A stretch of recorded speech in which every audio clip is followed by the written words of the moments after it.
我是初三，我在天界的死亡局工作。天界其实就跟人间的机关政府没两样，而死亡局就是专门处理人类死亡后事的行政单位。死亡局下面一共分成4个部门：死神部、机动部、审判部、文书部。真的太突然了，我的货车突然刹车失灵，砰的一声，我什么都来不及反应。我回过神，已经站在医院的急诊室里，看着医生在帮我急救。这是灵魂出窍，每个死者变成亡灵的必经阶段。后来那个机器就发出哔的声音，我就知道了，完了，这下我死定了。然后我就看见死尸来接我了，真是个大美女。死神小姐都是这么美的吗？也有不美的。大叔，你已经结婚了，这种时候应该想想你太太吧。我不敢想啊，我走得这么突然，留下她和2个孩子，我该怎么办才好？你太太比你想象中坚强，她会撑过去的。小哥，你又在敷衍我吗？咱们又不熟，你又知道我太太很坚强了？大叔，我是你的记录员，关于你的事我比谁都清楚。这就是你的个人档案，从你出生到死亡，这47年来的人生我全记录下来了。什么？这……不好意思，请你大声一点。这是你最后的记录，我不能遗漏你说的每一句话，因为我是文书部的一员，用文字记录死者的一生是我的职责，倾听亡灵最后的心声也是我的工作。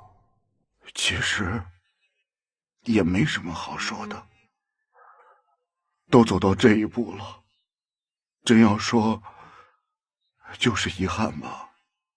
如果知道我会这么早死，我真该多赚一点钱，让我妻子儿女好好过日子。白天在工地做苦力，晚上又要开夜车送货，你太太也都看在眼里。大叔，你已经很拼命了。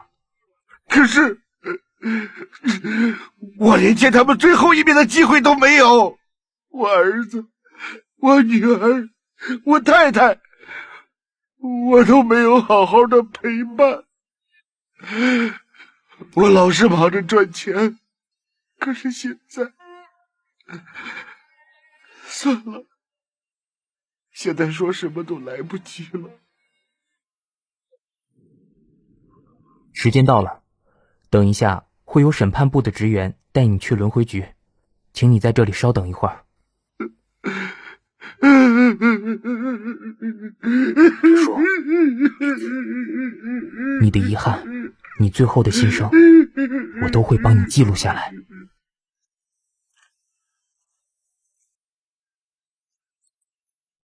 这位亡灵是寿终正寝的老爷爷，在睡梦中过世，跟那些饱受病痛折磨的老人家比起来，算是很有福气的死法。但是连他也有说不完的遗憾，老爷爷的感慨，老爷爷的遗言，最后只能说给我和我的录音笔听。在死亡面前，时间是最难争取的奢求，连想多争取1分1秒都变成一种奢求。初三，虽然不想承认，但这猫一样的家伙就是我的好哥们儿呱呱，也是我文书部的同事，还是一个消息很灵通的家伙。初三，累死我了，呱！意外身亡的人特别爱抱怨，我今天听到的3字经比我过去1年听到的还多，其中一个还把大老倌臭骂一顿。大老官可是我们天界至高无上的终极 BOSS 呀！好了，瓜，今天在审判部的工作都搞定了，我们赶紧回文书部，把今天的记录资料建档码字吧。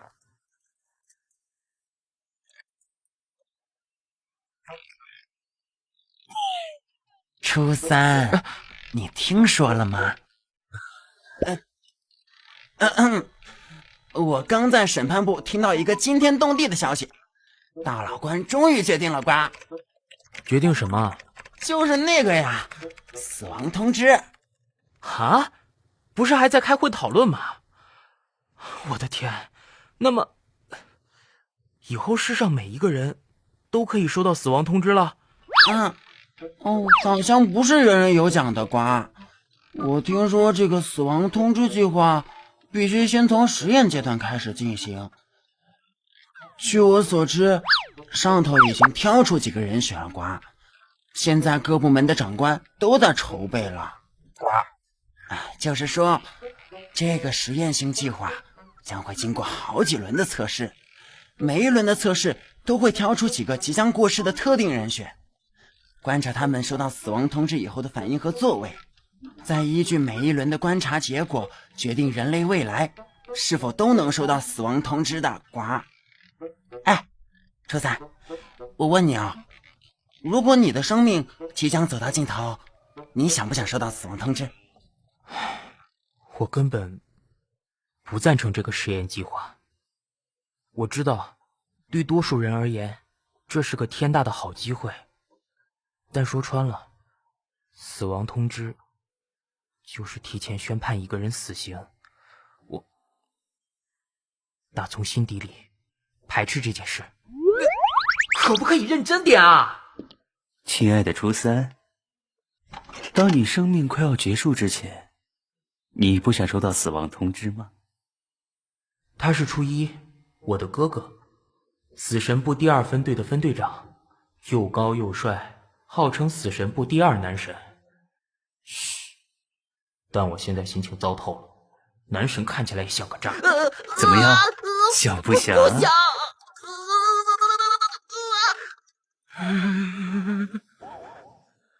为何？因为死亡这件事，什么都不知道会比较幸福吧。我太清楚那种被宣判死刑的绝望，毕竟我也曾经是个人。在天界里，除了至高无上的他，我们的大老官之外，所有部门的长官和职员都曾是人类，都曾有血有肉，死过一回。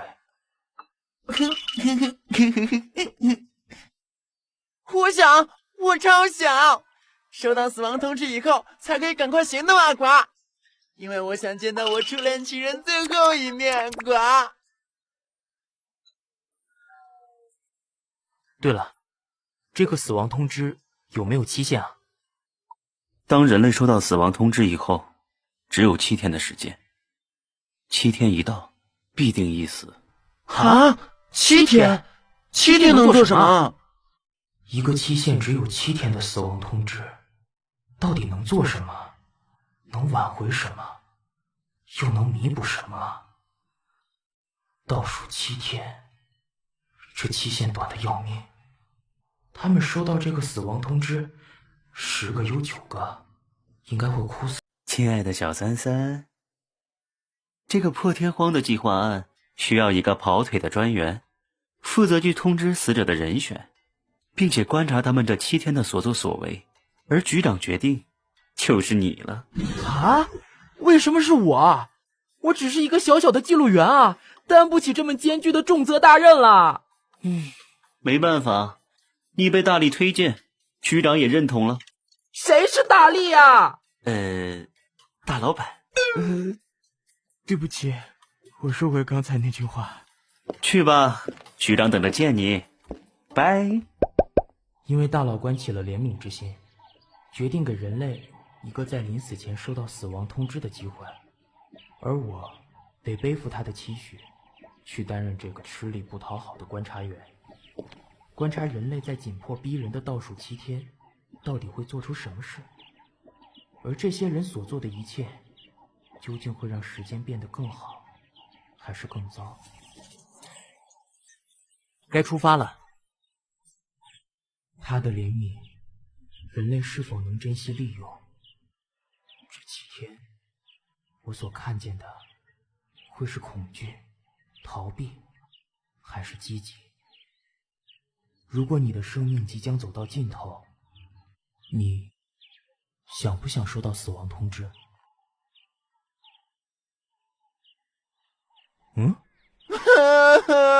你可以的，小三三，你一定可以完整的回来的。瞎说什么嘛，搞得我怪紧张的。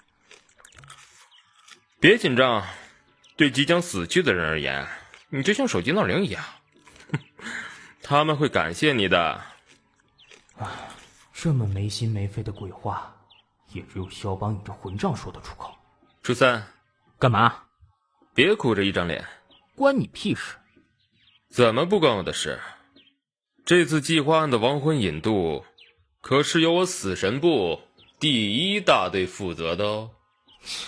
第2分队也会协助，你这个第1分队队长少在那边自以为是。哼！啊！你好冷漠，我好伤心。枉费我还特地赶来替你送行。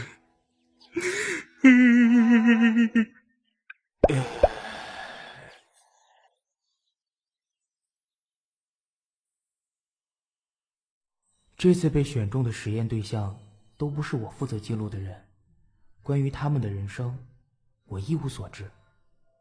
一个曾经风光无限的女演员，因为一时糊涂演了一部大烂片，从此身败名裂，演艺事业一夕崩坏，成也观众，败也观众，如今已经沦为过气明星。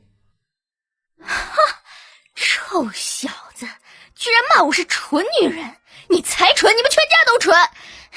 去你的！老娘就算是流落街头，也不会去拍烂片。原来是看粉砖留言被气成这样，扁鲍鱼多。时间有限，我还是直接点吧。龚小姐你好，我是初三。龚小姐，我不是鬼，我是你的观察员。阿弥陀佛，哈利路亚，真主！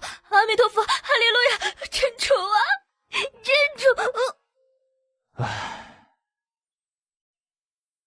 主！龚小姐，虽然有点冒昧，但我接下来说的每句话，你都得听仔细。龚小姐，我很遗憾地通知你，你的生命只剩7天。你说什么？我足足花了2个钟头说明我的来意和目的，但龚小姐依然打死不相信半句。你到底对我施了什么邪术？这么久我身子都动不了，快点放开我！这不是邪术，是天界的高科技产物。哼，你当我是3岁小孩啊？以为我会信你吗？再这样耗下去也不是办法。接下来，他33年的人生开始在他眼前快转，犹如一部10分钟的纪录片，快速上演他一生的回忆，每一幕都会传达至他的大脑认知系统。这个过程我们称为记忆汇整。这些是什么？龚小姐，从现在起，你的生命正式进入倒数7天。所以你是死神来接我的？不，我说了，我是你的观察员，等你生命迈向终点的那一刻，才会有死神来接应你。切，我管你是什么缘，对我而言，你就跟死神一样。我现在的心情，你根本无法体会。我能体会，我也曾经面临过死亡的恐惧。怎么死的？不好意思，这是我的隐私。没问你，是问我自己。7天后我是怎么死的？我只负责通知和观察，至于你的死因，请恕我无可奉告。什么鬼实验？莫名其妙被选上了，却没有资格过问自己的死因。抱歉，规定是这样，我也没办法。那7天后，就会有穿着黑色斗篷、手拿镰刀的骷髅头死神来接我了。孔小姐，我想你误会了，死神的外形就跟人类一样，因为每一个死神都曾是人类。所以呢，死神会把我送去哪儿？天堂还是地狱？这是一个复杂的过程，那就长话短说。等你死后灵魂出窍，会被死神送到天界的审判部，再由审判部做出判决，依据你一生的是非善恶，决定该送往轮回局投胎转世，还是该送往地狱接受惩罚。龚小姐，你的生命已经开始倒数了，哎，请龚小姐振作一点，振作一点啊！哎，赶快想想还有没有什么事要做的。我肯定会下地狱。下地狱？龚小姐，请不用担心，你这一生的是非对错，审判部自会做出公正的判决。哼，你确定？我怎么看都觉得你像个菜鸟。小子，你到底可不可靠？观察员我是第一次当，的确很菜没错，但我曾经是个死神，又是文书部的记录员，请你不要侮辱我的专业。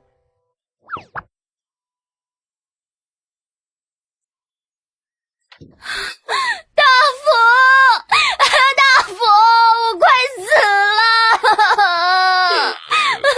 你上个月也是这么说的。这次是真的，你看。什么？别跟我说你割腕了！哎呀，我像是会那么想不开的人吗？你仔细看我的手腕。龚小姐，别白费力气了，他看不见我，也看不见你手腕的倒数时间。算了。那个，关于经纪约的事，我想跟你谈谈。续约对吧？公司会跟我续约的，对吧？我尽力了，可是公司……大福，你现在不比以往了，广告、代言、电影，通通都谈不成。公司也是逼不得已，等合同到期，你就好自为之吧。大福，怎么连你也说这种话？你是我的经纪人，除了你，我还能指望谁？好，不续就不续，反正7天之后大家再见，再也不见。你走，我龚千一走到这一步，全是自找的，怨不得人。你走，让我一个人安静有尊严的死去。千一，说的这是什么话？我现在就去替你物色其他公司。不必了，不用你管我。龚小姐，我得提醒你，你的时间正在倒数计时，请你分秒必争。7天？为什么是7天？半年不行吗？3个月也不错，不然10天也好。为什么只有7天？肖邦说的对，我的存在就像手机闹铃一样，必须给醒不来的人一次又一次的紧急呼唤。时间拉太长，你们就会失去危机感。只有处在最紧迫的时限内，才能激发出你们的人性和韧性。这也是我们要观察的重点之一。他的问题，我也问过局长。现在，我只能把局长的话一五一十地转达给他。你叫初三是吗？你摸着你自己的良心说，7天能做什么？能做什么？你别一直盯着我看，要签名就说。不是的，我的任务就是观察你，你的一举一动我都不能遗漏，除了洗澡上厕所，你都不能离开我的视线。这算什么？当我死刑犯啊？你干脆充当摄影师，把我这7天的囧样拍下来算了。不瞒你说，确实如此。我的瞳孔里面安装了微型摄影镜头，你这7天所做的每件事，都会透过我的双眼，以实况转播的方式，传达到死亡局的项目小组。什么？你是说，除了你以外，还有一群人？哦，不对，还有一群专员在监视我？是的，小组里每一个成员都是各部门最优秀的精英。我们的任务就是……哎，行了，废话少说。我现在要准备出门换衣服，爱跟不跟随便你。他没有崩溃，也没有让自己低落太久。对一个接到死亡通知的人而言，他所展现的强大气场超乎想象。好了，走吧。看来我是太低估了这名女战士，但我更好奇的是，她要上哪儿去，想见什么人，去做什么。龚小姐，此时此刻最让你挂心的到底是什么？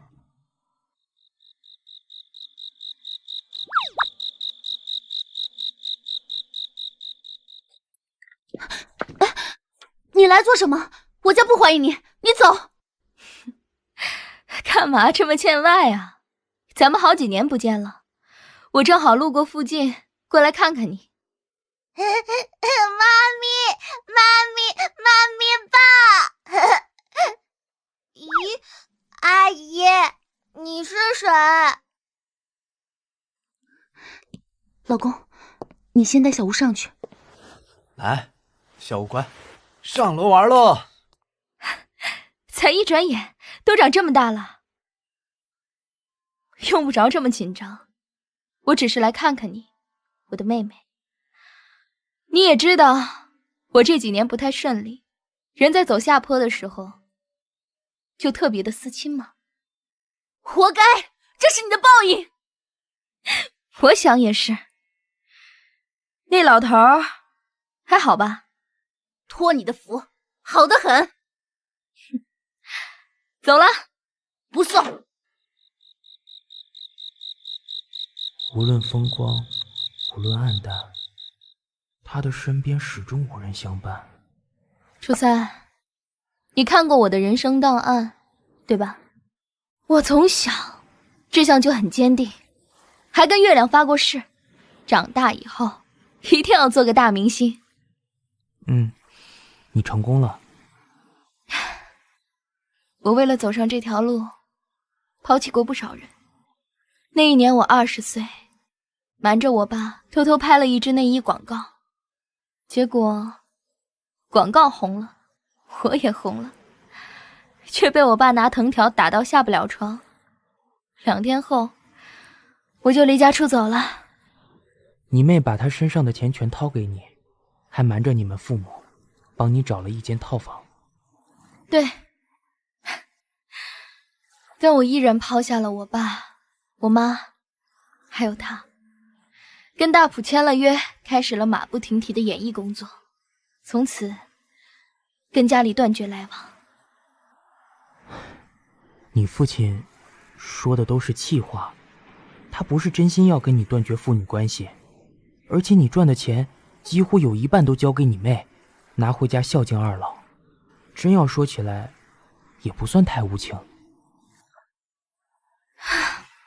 但我就是不甘心，凭什么不照他的话做，就全是错的？我有自己的梦想和目标，为什么不能去实现？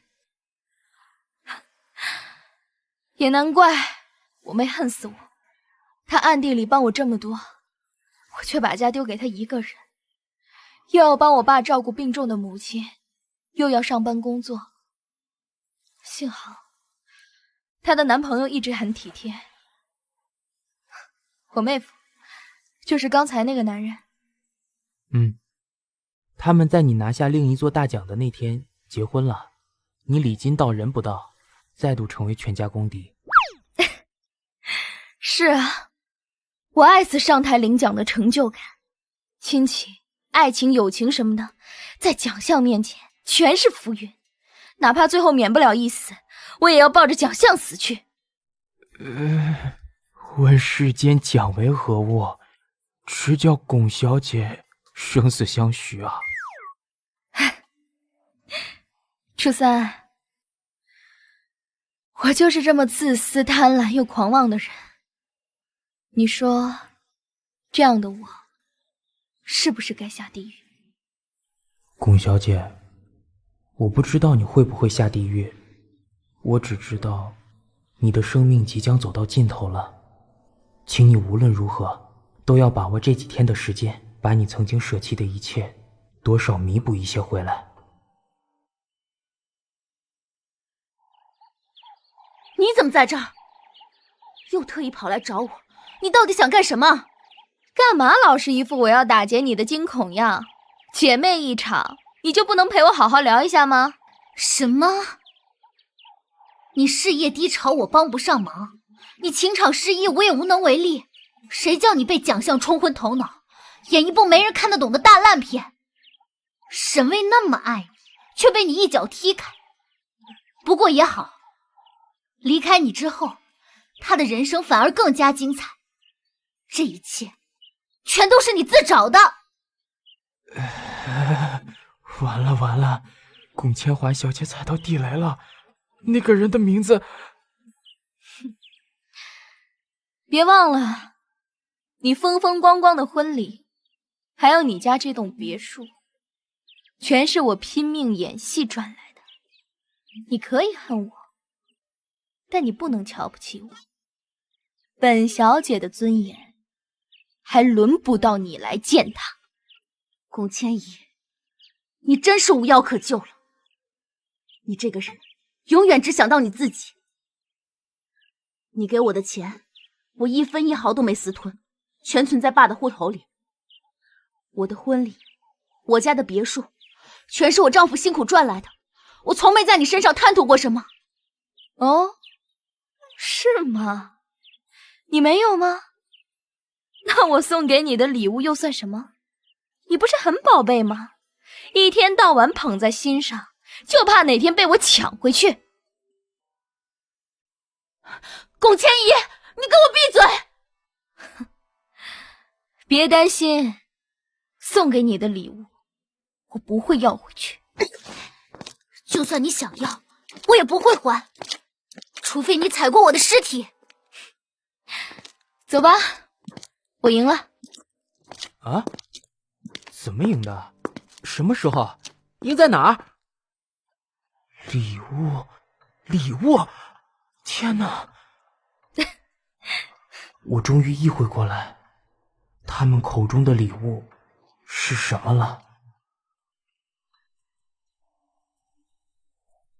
去了趟大医院，签了一份器官捐赠同意书，把全身上下健康可用的器官和组织全部捐献出去。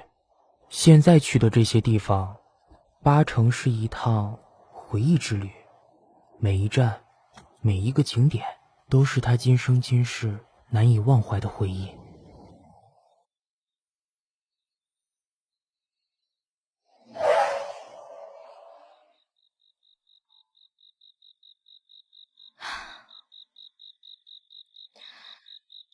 我在最风光的时候遇见他，当年他只是一个刚起步的小导演，我们合作了一部电影，票房很好，我拿下了最佳女主角奖，他却与最佳导演擦身而过。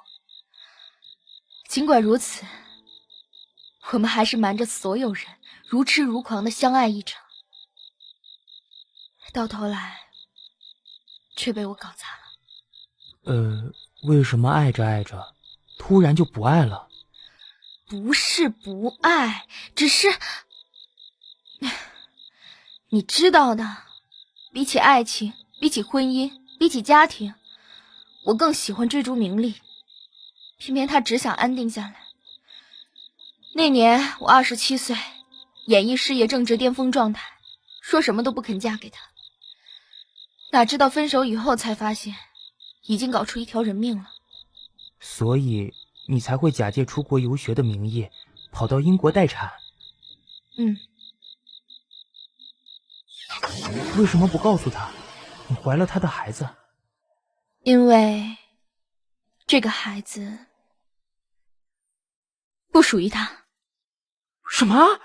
龚小姐，你戴他绿帽？去你的！孩子是他的，只是我另有计划。哦，吓死我了，还以为剧情会神展开。我妹她一直无法怀孕，医生说希望渺茫，所以这孩子我想送给她。我一卸话，打了一通岳阳电话，我妹就飞到英国把孩子带走了。我答应过她，到死都不会说出这个秘密。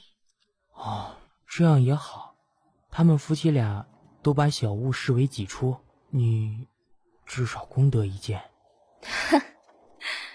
我为了梦想抛弃了爱情、亲情，包括自己的孩子，这算哪门子的功德？我爸一看到我，血压就会飙高。至于我妹，你也看见了，怕我怕得要死，都说不会跟他抢孩子了，还是像炸弹一样，见我一次炸一次。初三，告诉我，地狱是什么样子？这几天你都会陪着我的，对吧？龚小姐，我是你的观察员，我会像影子一样跟着你。而且一个人生前的是非对错，死后自有审判，你不用想太多。倒是这几天，你回老家看看你父亲吧，或者多花点时间跟你妹修补一下感情。不管他们心里有多恨，你还是得用尽心力去修补，把遗憾降到最低。初三，就像你说的，我没多少时间了，我现在就回家。龚小姐，加油，我会陪着你走到最后，我们一分一秒都别浪费。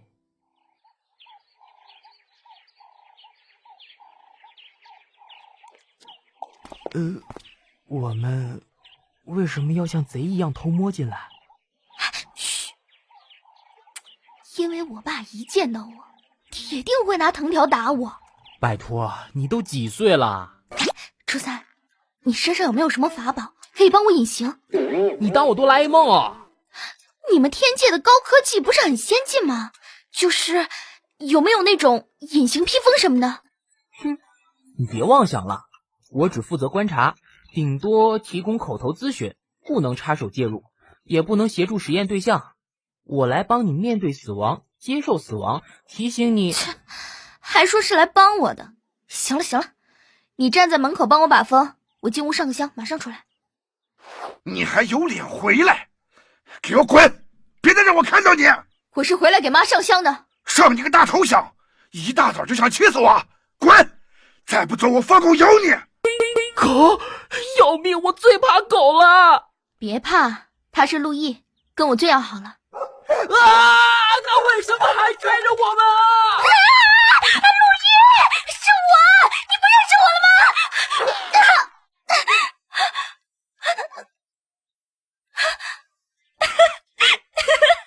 陆毅，我就知道你不会忘记我。龚小姐，现在怎么办？还能怎么办啊？臭老头不肯见我，我也不想勉强他，把陆毅送回去，咱们就走。龚小姐，你父亲呢？龚小姐，发生什么事了？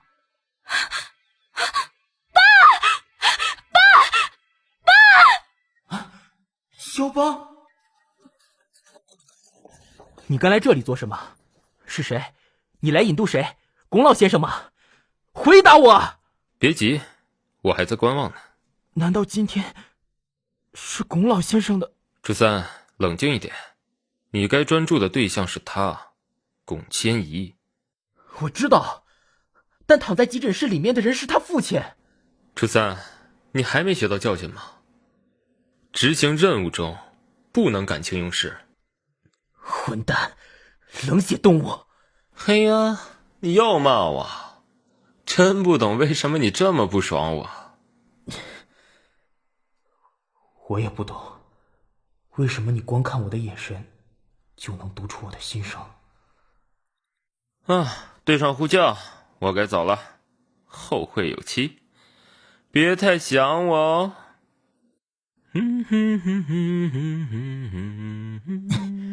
拿着你的葱油饼，有多远滚多远。当年我妹和我爸守在医院急诊室外等我妈，就是这种感觉。龚小姐，你做得很好，多亏你今天来这一趟，你父亲才能逃过一劫。真的吗？真的是这样吗？真的，死神刚走，你父亲没事了。你是说死神刚来过？而且还是队长等级的。通常只有大人物身亡或者牵扯重大事件过世的亡者才会出动队长等级的死神。难道是因为接受实验的对象可能在无形中改变了其他人的命运，所以上头派他来确认？初三啊，谢谢你，我不知道该对你说什么。总之，谢谢你。别谢我，若非龚小姐，今天就是龚老先生的忌日了。是你救了你父亲，改变了命运，让他有了起死回生的转机。病人已经恢复意识了，情况稳定了，再留院观察2天就可以出院了。爸，你吓死我了！一早接到姐的电话，我魂儿都快飞了。都是这个不孝女害的，没事突然跑来，害我的血压一整个飙高，差点就中风了。爸，这天晚上，他们一家子在病房里团圆了，而龚小姐的时间只剩下4天又23小时。晴天高高，白云飘飘，太阳当头在微笑。阿公、妈咪、Daddy， 我和大姨回来了。龚千姨，快点过来帮忙做饭啦！好了好了，知道了，我来了。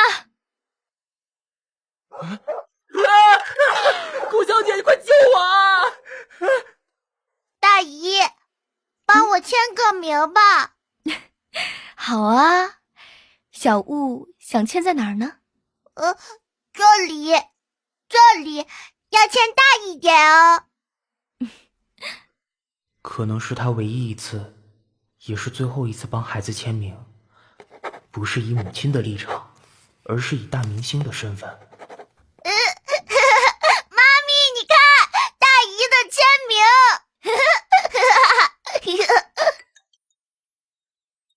什么事啊，大夫？一家子说说笑笑，冰释前嫌，我打心里替龚小姐感到欣慰。怎么了？工作的事？是沈巍，他在筹备一部电影，希望我去试镜。挺好啊，管他是谁，难得机会找上门，你干嘛拒绝啊？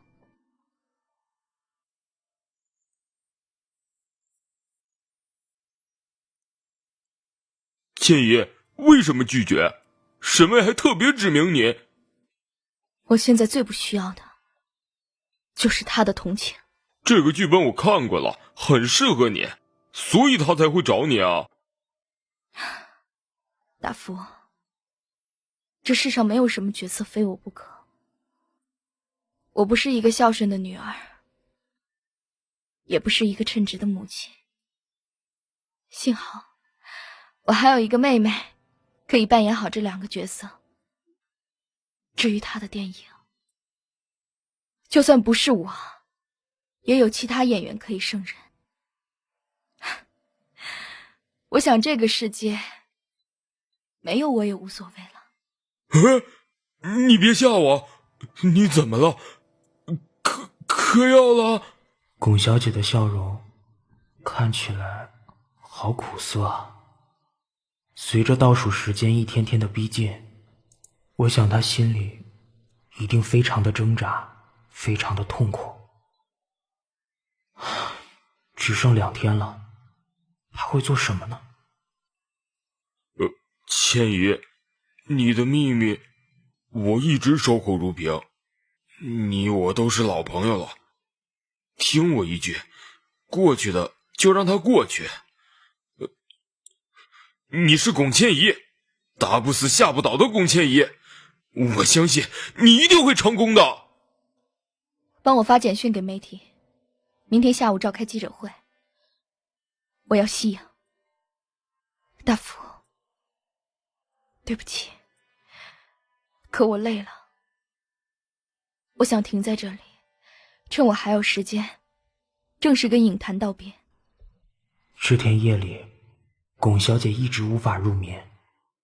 我站在落地窗前，看她翻来覆去，她内心的恐惧和煎熬，无人可说，无人明了。初三，请你告诉我，最后一天我会死在哪里？怎么死的？死得很恐怖吗？抱歉，我真的无可奉告，因为我也不知道。你们死亡局真不顾意思，这实验根本就是折磨人。好歹让我能预防一下，或者选个好看点的死法。龚小姐，你还不明白吗？死亡通知并不是用来预防死亡的，怎么死的已经不是重点了，重要的是这7天你该怎么活。所以，等我手腕上的倒数计时变成0的那一瞬间，我就会死去了，是吗？这我也无法确定，我只知道最后一天，等死神一到，你随时会离开。你别担心，到时候死神会照应你的。好啊，多来几个猛男帅哥，最好列队恭迎，那我死也瞑目了。哼，你想得美！引渡条款规定，每个死神一次只能引渡1个亡魂。好吧，那就派1个美男子过来吧。这种事没得选了。初三，可是我真的不想死呢。龚小姐，你的心情我都明白，生有时，死有时，命运很公平，却也很残酷。时间一到，谁都无法逃脱。记者发布会现场，龚小姐没有解释太多，面对各种尖锐的问题，都是3言2语。龚千姨，你真的疯了！我越来越看不懂你了。现在各大新闻台、自媒体全都被你息影的消息洗版了。所以这几天我哪儿也去不了，你这里借我避避风头。他这辈子最爱的食物，第1名是汉堡，第2名是披萨。我猜他80%是想在临死前把这2样垃圾食品吃个够本。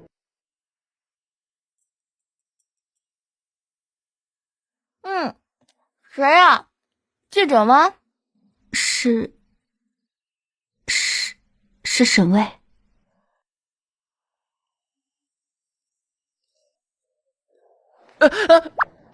小三三，这个时候你就不要太敬业了，当电灯泡你不尴尬？怎么样，这次任务还习惯吗？不习惯，他很痛苦，我也不好受。心肠这么软，难怪没办法当死神。虽然听不见他们在说什么，可是龚小姐的表情看起来非常的就像是雨后晴空的彩虹，清新、美丽又爽朗。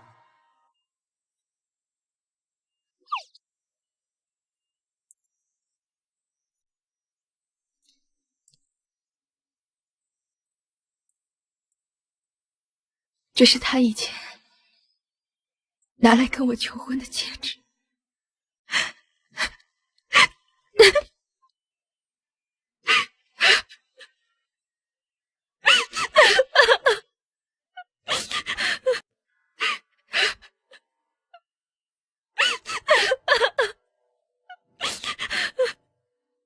曾经爱过一段，到头来却是一场永不相见的诀别。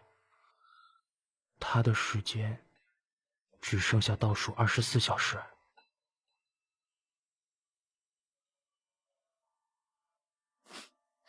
千华，小雾，我回来了。龚小姐，你是为了沈巍，还是为了明天而哭呢？或许都有吧。大姨，不哭。人都快当父亲了，谁让你不懂得珍惜？现在后悔也来不及了。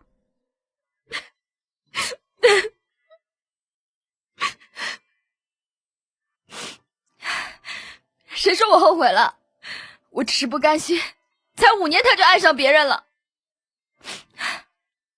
大姨别哭，眼泪是珍珠。等我长大以后再跟你结婚。你就早点睡吧，别胡思乱想了。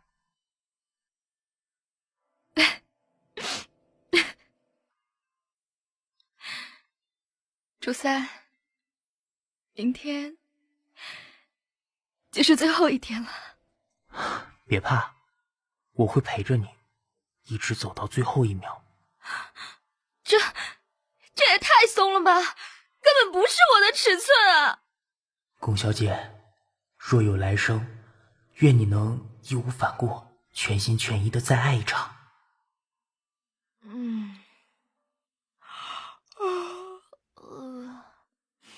爸呢？去公园打太极了。那小雾呢？郑红带去幼儿园了。千华，小雾的照片，从婴儿时期到现在的照片，能不能给我看看？好啊，我还在想你几时才会跟我要呢。一个孩子最重要的成长阶段被另一个母亲取代了。龚小姐的人生总是不断的追逐名利、风光、成就。此时此刻，我猜她内心是煎熬的。呀，快放学了，我去接小雾。我陪你一起去，顺便散散步。你这样子，我很担心。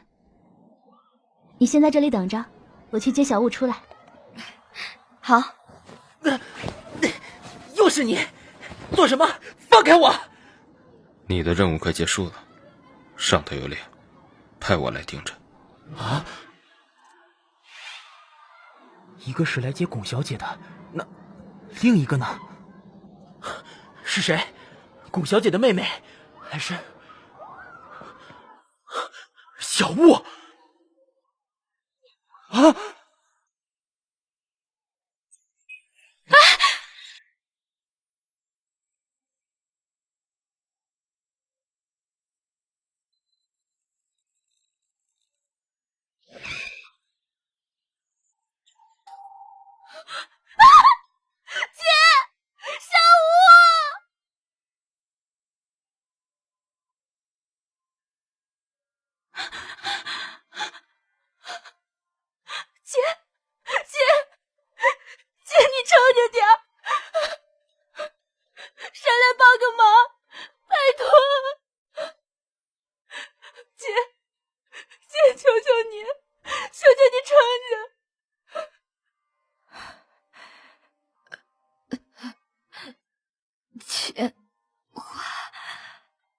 我为什么要交代的？我知道你都可以做的很好。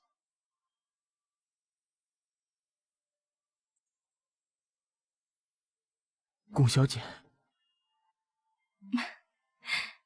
初三，谢谢你陪我走完这7天，我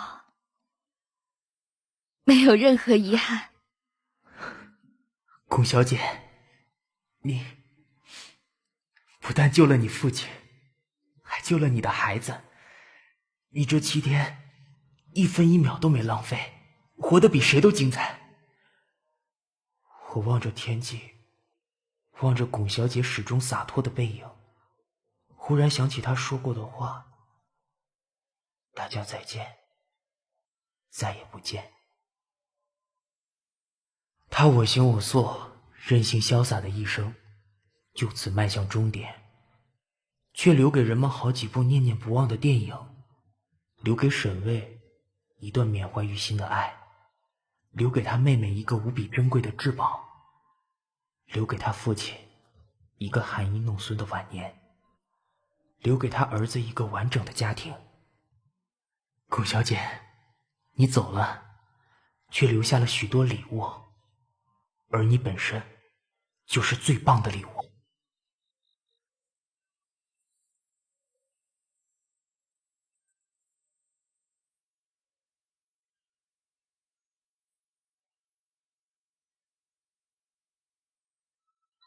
一个期限只有7天的死亡通知，到底能做什么？能挽回什么？又能弥补什么？倒数7天，我所看见的会是恐惧、逃避，还是积极？龚小姐你好，我是初三。龚小姐，我很遗憾地通知你，你的生命只剩7天。为什么是7天？半年不行吗？3个月也不错，不然10天也好。为什么只有7天？7天是最终，是华丽却孤寂的歌声放一朵，是清醒又无奈的牵扯偷写自由，是爱着沉默，执念永恒记得。我就是这么自私、贪婪又狂妄的人。你说，这样的我是不是该下地狱？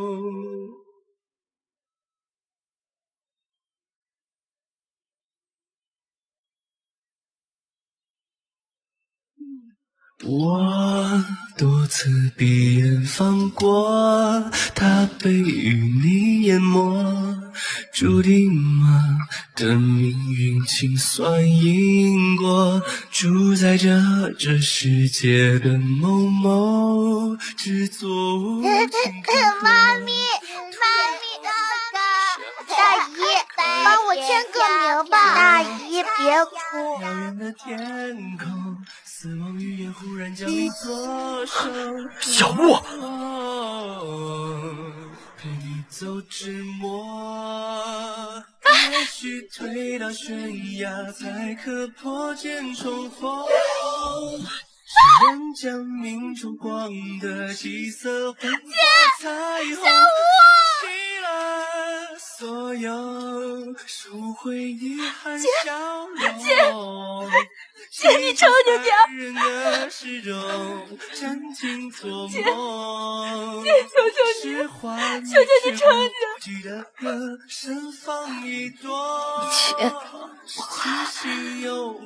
我为什么要叫他？我知道你都可以做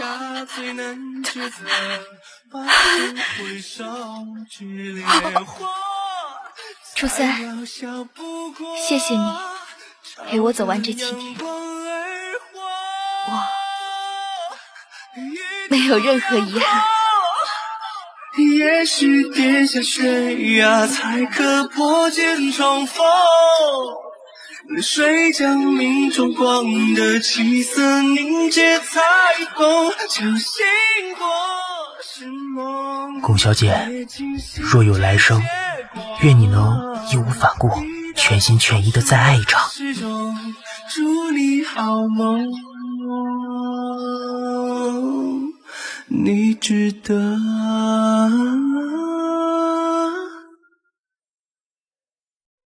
我是初三，我在天界的死亡局工作。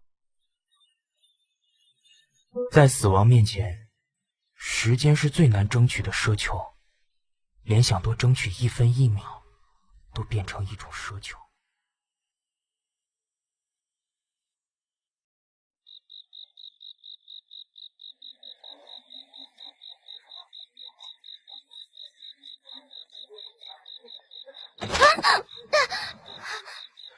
对不起，不好意思。没关系，我帮你一起捡吧。抱歉，谢谢你了哦。钱包。范燕姿，惯窃成瘾，从小被训练成扒手的女孩。我原以为她会拿偷来的皮夹乖乖去结账，是我太天真了。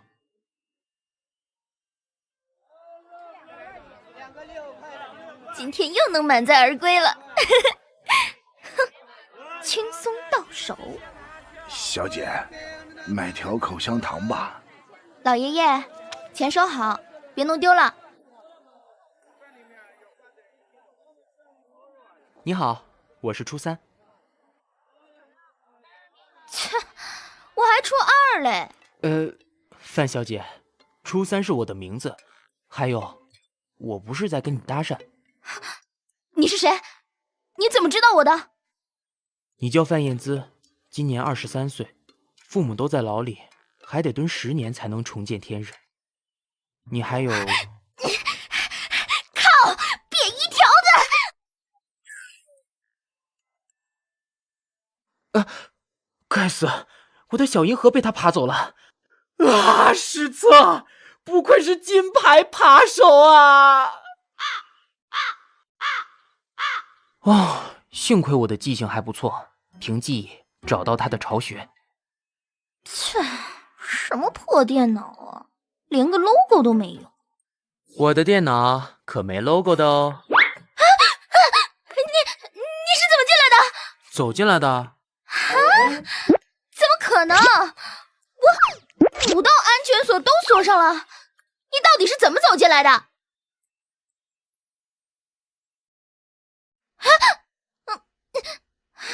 你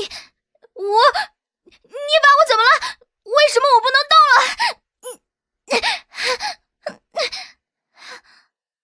为了让前置作业更容易进行，我先把你静止了。我是初三，你的观察员，我来通知你，你的生命只剩下最后7天。什么鬼啊？说人话！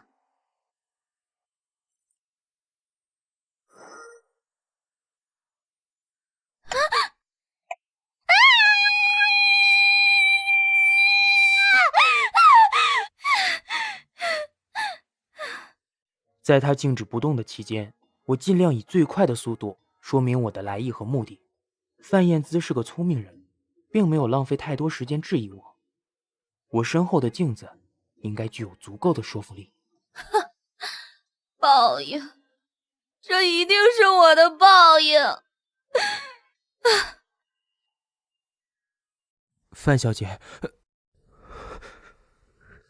那种恐惧的、充斥着绝望的那种眼神，我看过不下数百次。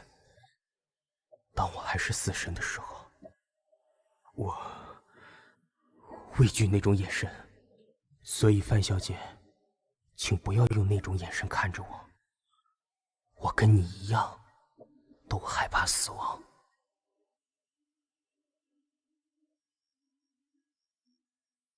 怎样？看什么？我是你的观察员，盯着你观察你就是我的工作。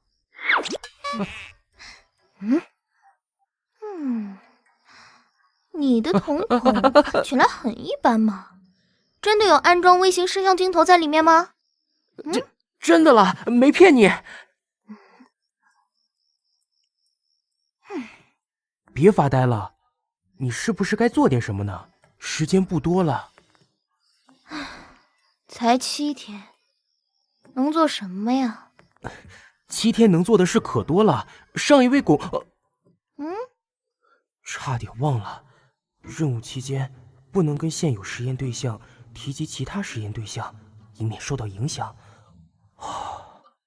那我可不可以跟亲近的人说这件事？不可以，这是机密，你谁都不能泄露，以免引起不必要的社会恐慌。什么嘛！不能跟别人说，也不能问死爷，太不公平了！哼，这实验本小姐不屑玩。那，你把我手腕上这鬼东西消除掉，然后滚回你的天界，让我自生自灭。不行，恕难从命。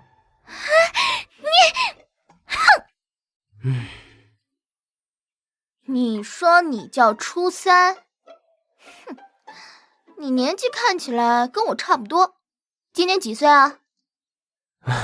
死亡年龄20，实际年龄50，当你爸都可以了。哦，这么说，你以前也是人类？那你是怎么死的？无可奉告哦。哼，谁稀罕嘛？范彦姿副业是扒手，主业其实是网文大手。他在网络上一个叫乐读的平台发表了好几部超人气作品，笔名二三郎，在网文世界也是一号响当当的人物。他也是有梦想的，想当个剧作家，帮戏剧、电影写剧本。可惜，这个梦想却被我带来的死亡通知摧毁了。不要用那种同情的眼光看着我。告诉你，我呢，从小是被吓大的，什么黑道、警察、高利贷，我早就见怪不怪了。死亡局又怎样？7天又如何？哼，总之，只要我还有一口气在，本小姐的梦想谁都别想夺走。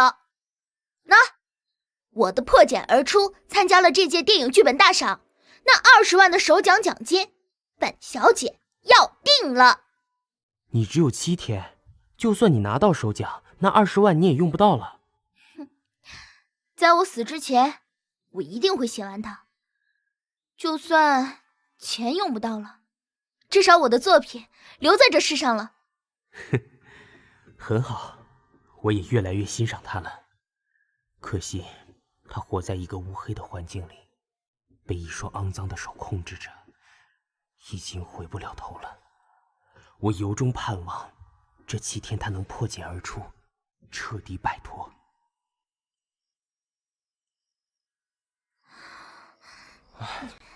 再不休息，就算到天亮也写不出一朵花。你现在应该先平静下来。不能停，只有7天啊，不对，只剩6天又18个小时了，停下来就写不完了。我敢打赌，你再不休息，不用等到第7天，死神现在就能把你带走了。范小姐，我在死亡局的工作就是记录员，换句话说，我也是一个文字工作者。那你的文笔很赞喽。毕竟要在文书部工作，文笔不能太糟。太好了，来来来，你帮我看看这一段是不是哪里有问题啊？啊？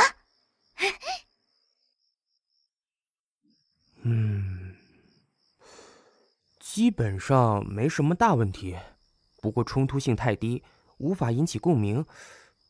等一下，不行，我不能帮你。什么嘛，小气鬼！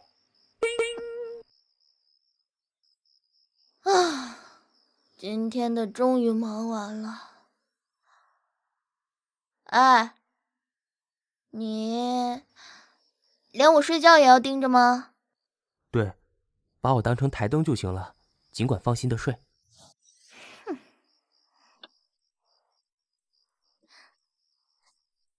无声的泪水，往往比声嘶力竭的哭喊更令人伤感。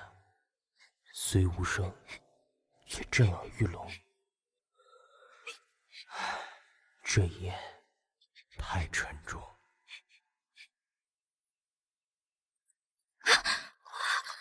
糟了！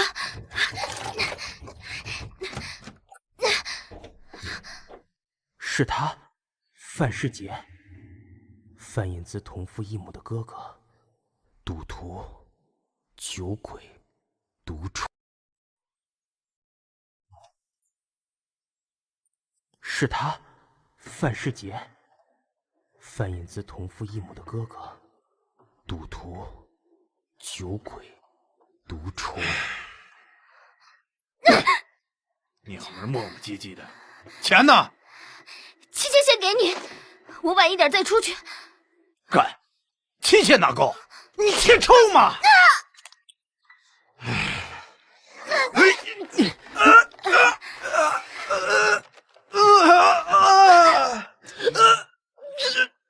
我去，你谁呀？干！初三，你的手怎么回事啊？唉，苏三啊，苏三，你还真是学不乖。有帅哥，真好，我每次出场都有这种音效。废话少说，快点救我！你说刚才那个帮你急救的大帅哥就是死神啊？队长级的死神，当实验对象出现不可预测的意外，大队长就会亲自出马。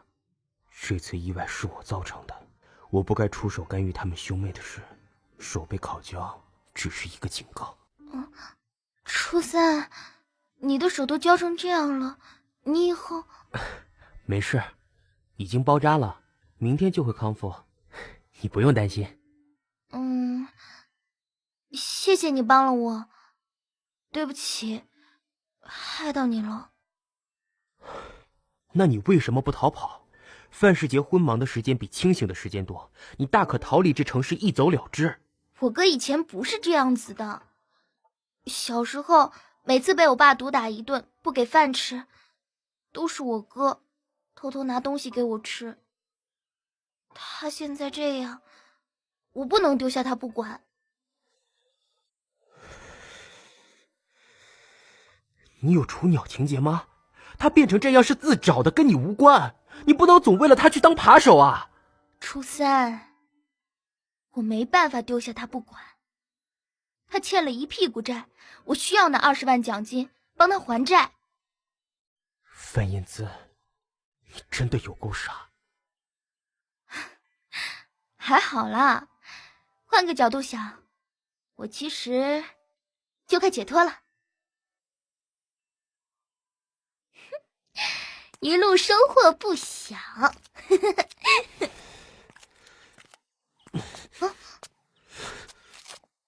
初三，你要去哪里啊？别碰我！如果你瞧不起我的手段，你可以走，请他们派其他专员过来。范引姿，一个人无法选择原生家庭，但人生可以。你明明可以不用走上歧途，你可以抵抗，我知道你抵抗过的。就是因为抵抗过，我才更清楚，不管怎么挣扎都是枉然。不管我在什么地方工作，我哥、高利贷的流氓都会找上门，不断的恐吓、打骂、威胁我，我真的是受够了被周围人怀疑。与其卑微活着，不如靠自己的专长。初三，我不怕死后下地狱，我只怕活着的时候无缘无故横尸街头，见不到明天的太阳。他的人生命运已经被污浊的环境彻彻底底抹黑了，真的能够破茧而出吗？还是只能在不幸的束缚里直到坏死？我无言了，也很无力。小资，亮亮，汪子亮，范燕姿最要好的朋友，7年友谊，跟范一样是乐读平台网络作家，笔名笑十娘，家境良好。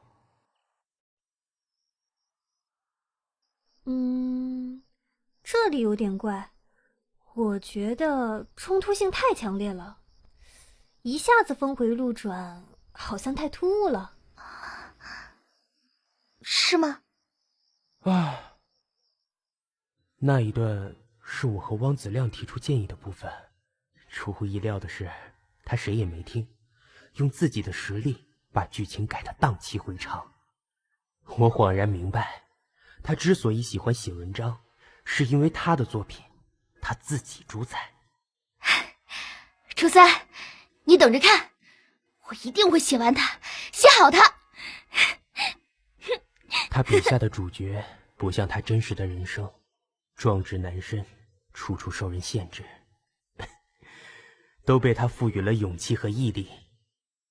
如果破茧而出是你唯一的心愿，那么也愿你能排除万难，破茧而出。你约了你哥在哪儿见？警察局对面的超商。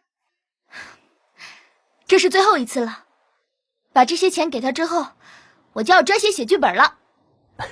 对，这样就对了。只剩4天，你要为自己活。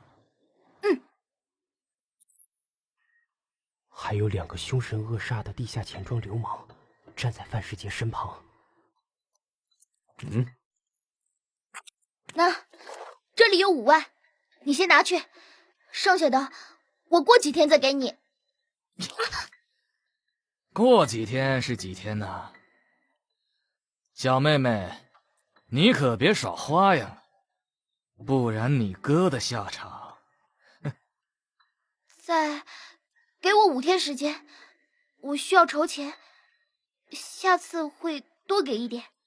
好，下次最少要10万，不然老子就把你抓去卖。撤了，范世杰，你小子5天后别给老子耍花样。才5万，你怎么办事的？哥，我算了，我先走了。哟，小妹妹，你别走呀！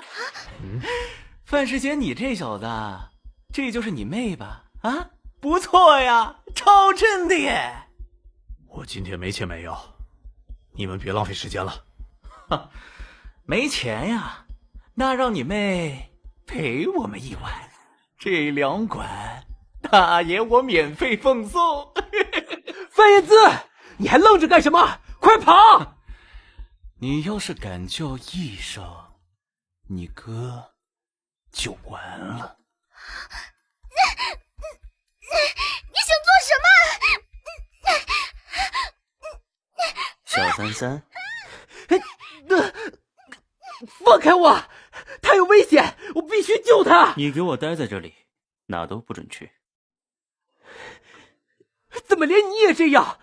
那孩子，难道要我眼睁睁看着那孩子被……观察他们是你的工作，但是你不能插手。之前的教训你都忘了吗？这个世界有太多阴暗的角落，正上演着惨绝人寰的悲剧，却没有人，也没有所谓的神，去帮那些可怜的受害者一把。他们到底做错了什么？为什么？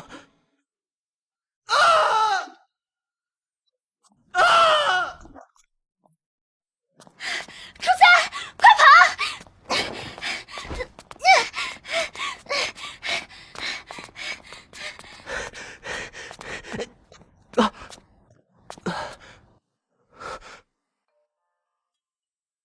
他们2个不会有事吧？废话，被骂惨了瓜，而且违反了人间制约条例，记过是肯定的瓜。听说肖邦还差一点被关禁闭，幸好死神部部长替他求情了，瓜。那初一呢？你哥大过1只，肖邦大过2只，瓜。谁叫他动手把那个痞子打得满地找牙？2只大过，算是法外开恩了，瓜。那就好。对了，呱呱，帮我一个忙，我想调阅一个人的档案，但我没有权限。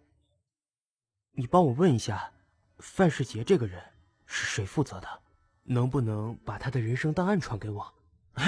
好，没问题，瓜，明天搞定。恶心死了，怎么刷都是那个王八蛋的味道。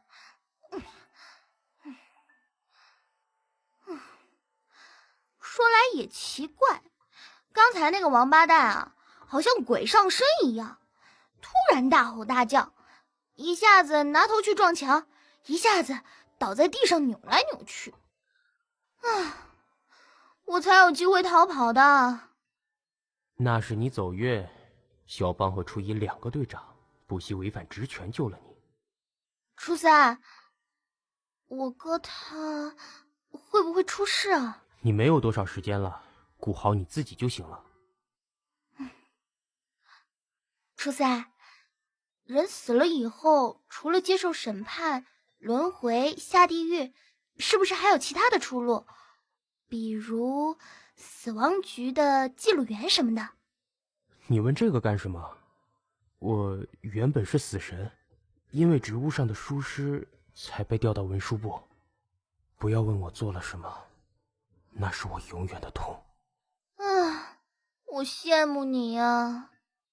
哎，那记录员的工作内容是不是跟写小说一样？差不多，把一个人从出生到死亡以及死后的审判全部一五一十的记录下来，有点像把人们的一生写成一本故事。也就是说，世上所有人都有一本属于自己的传记。我也想当记录员。可是像我这样的人应该不会被天界录用吧？天界用人也是要经过面试的，如果你被人事局看上，自然有机会面试。不过天界人事局选人的具体条件我就不太清楚了。没关系，起码死后的世界不再那么缥缈虚无，至少还有一点盼望。范燕姿，你短暂一生中所有的是非对错，终会得到公正合理的审判，所以珍惜你活着的每一分每一秒，走好当下每一步。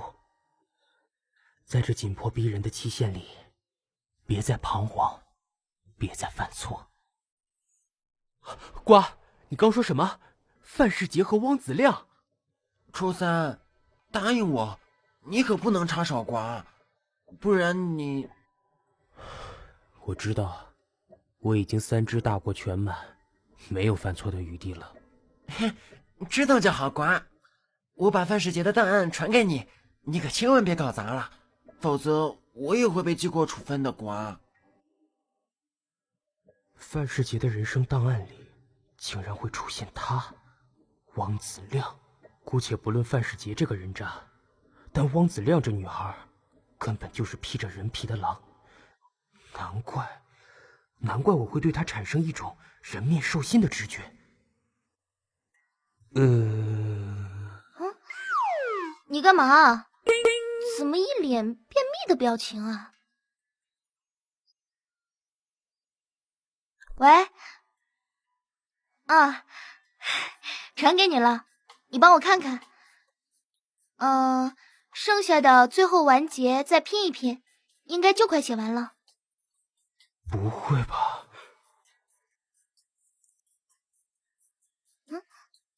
初三，你怎么了？你的脸色比看到鬼还惊吓耶！范燕姿，你该怎么办？范燕姿，你快给我出来！听见没？我知道你手边还有钱，别给我装死，快点滚出来！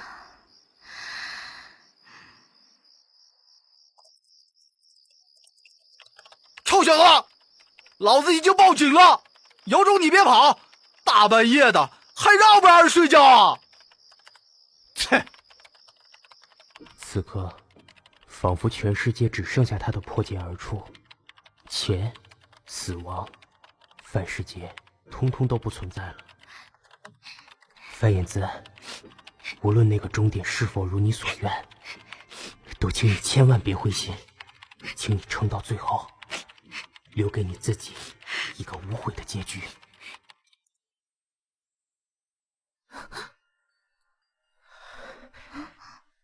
怎么了？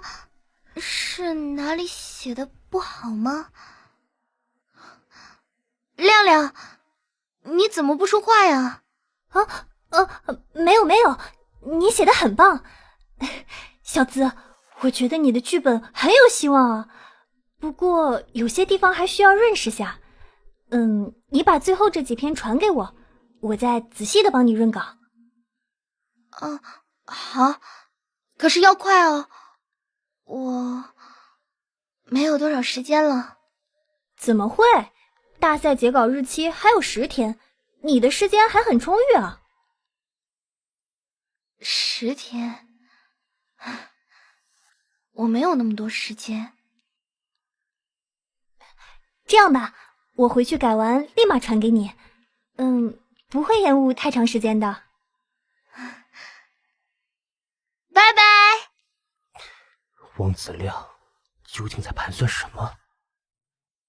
瓜，请你再帮我一个忙，我需要汪子亮的人生档案，很急，现在就要，你尽快传给我。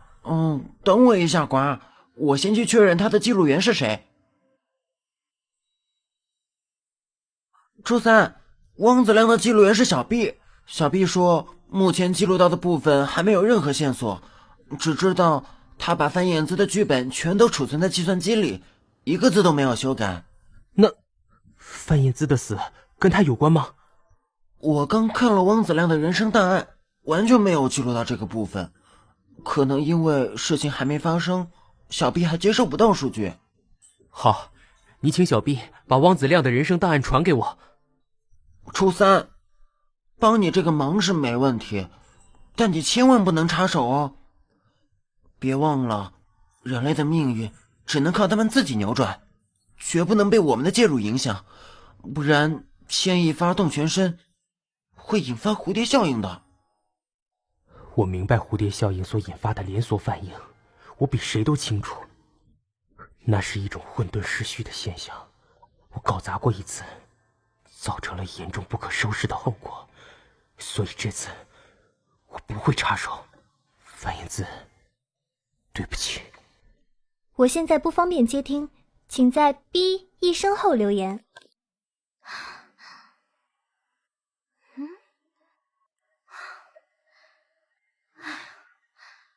怎么办啊？初三，亮亮他一直不回我。这是你的作品，你要有信心，就算他不回你，你也可以传给主办方。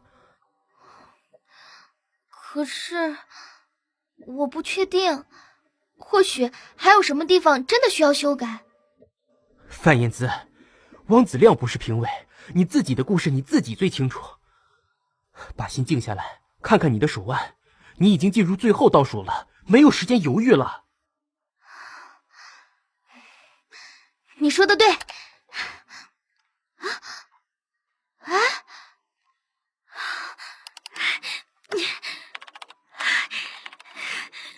怎么会？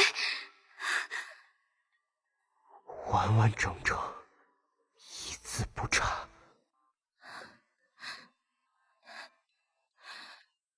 初三，我没看错吧？范燕姿，振作一点，赶快注册参赛！这是你的破茧而出，你比谁都有资格参赛。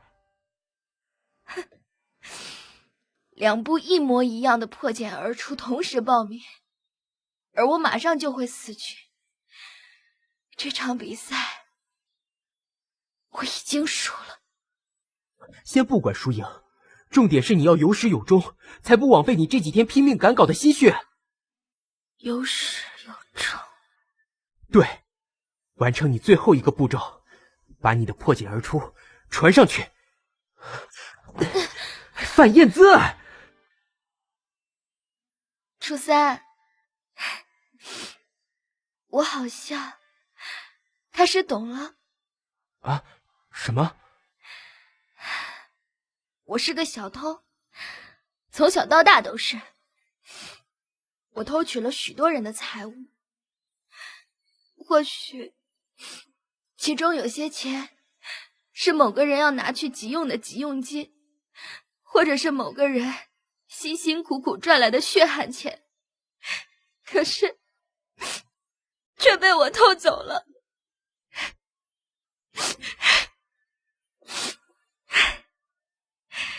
初三，这就是我的报应，而死亡就是我的下场。我唯一能为他做的，就是不再去揭露他悲剧人生的始作俑者之一。我怕他受不住一连串的打击，在自己生命结束之际，眼见世间最阴暗可怕的人心。哇！加油！加油！学长必胜！学长必胜！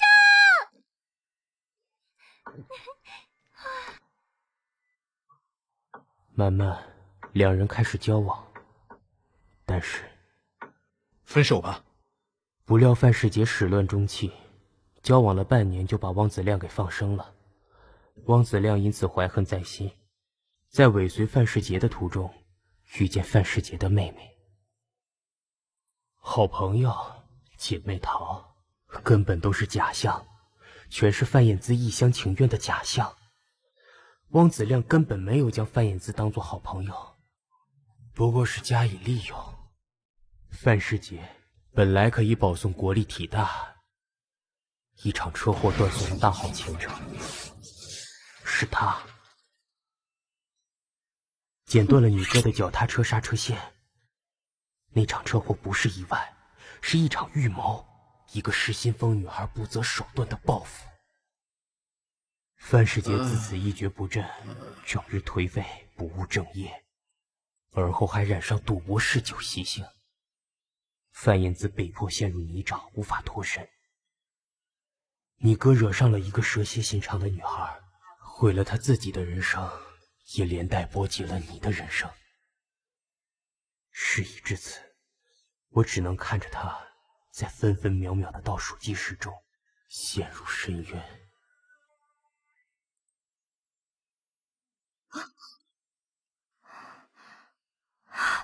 什么？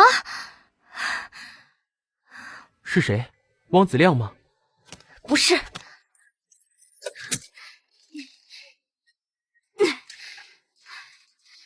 我哥他又被放高利贷的流氓抓走了，这票人比上次那两个都狠。如果我不过去，他们就要断我哥手掌。范燕姿已经进入最后倒数，这一局无疑是死路一条。我知道你在想什么，因为我想的跟你一样。范燕姿，我不知道那票人除了要钱，还会做出什么事，我只能拿这个自保。初三，请你陪着我，有你在，我想我应该比较不会那么害怕。我会陪着你的，寸步不离。初三，请你告诉我，如果我拿着这10万块钱丢下五哥不管，自己逃走，我的命运是否就能改写？我不知道，范燕姿，命运这件事，我比你更迷茫。不瞒你说，我现在真的很想逃走呢。像你前几天说的那样，逃离这城市，一走了之。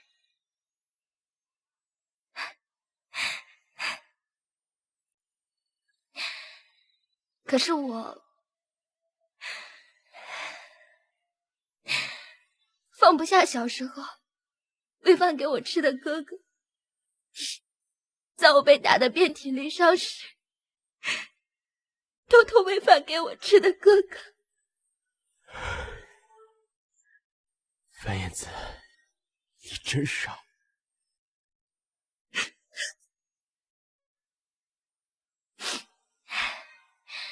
楚三，别哭。我想，这就是命。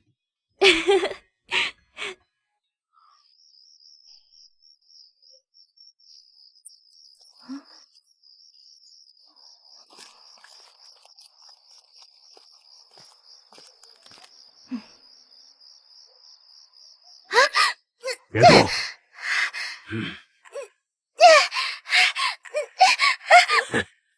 刘哥，人来了。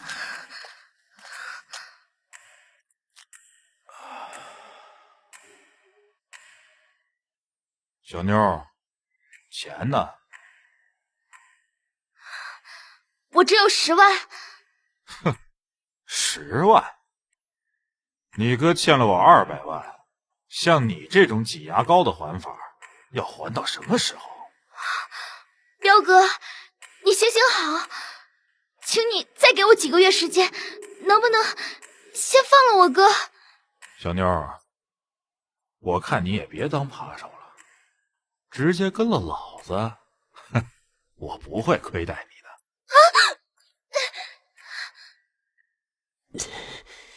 千万别出手，绝对不能出手，这是他的命，我不能擅自改变范燕姿的命运。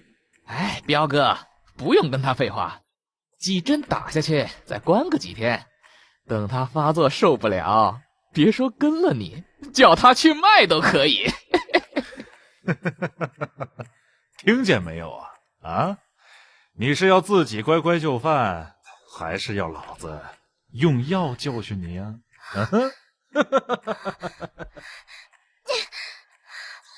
糟，这男人早有预谋，打算来个人财两得。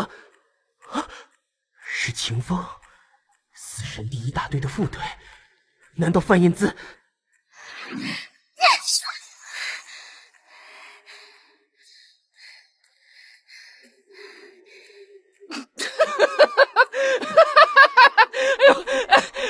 还演贞洁烈女呢！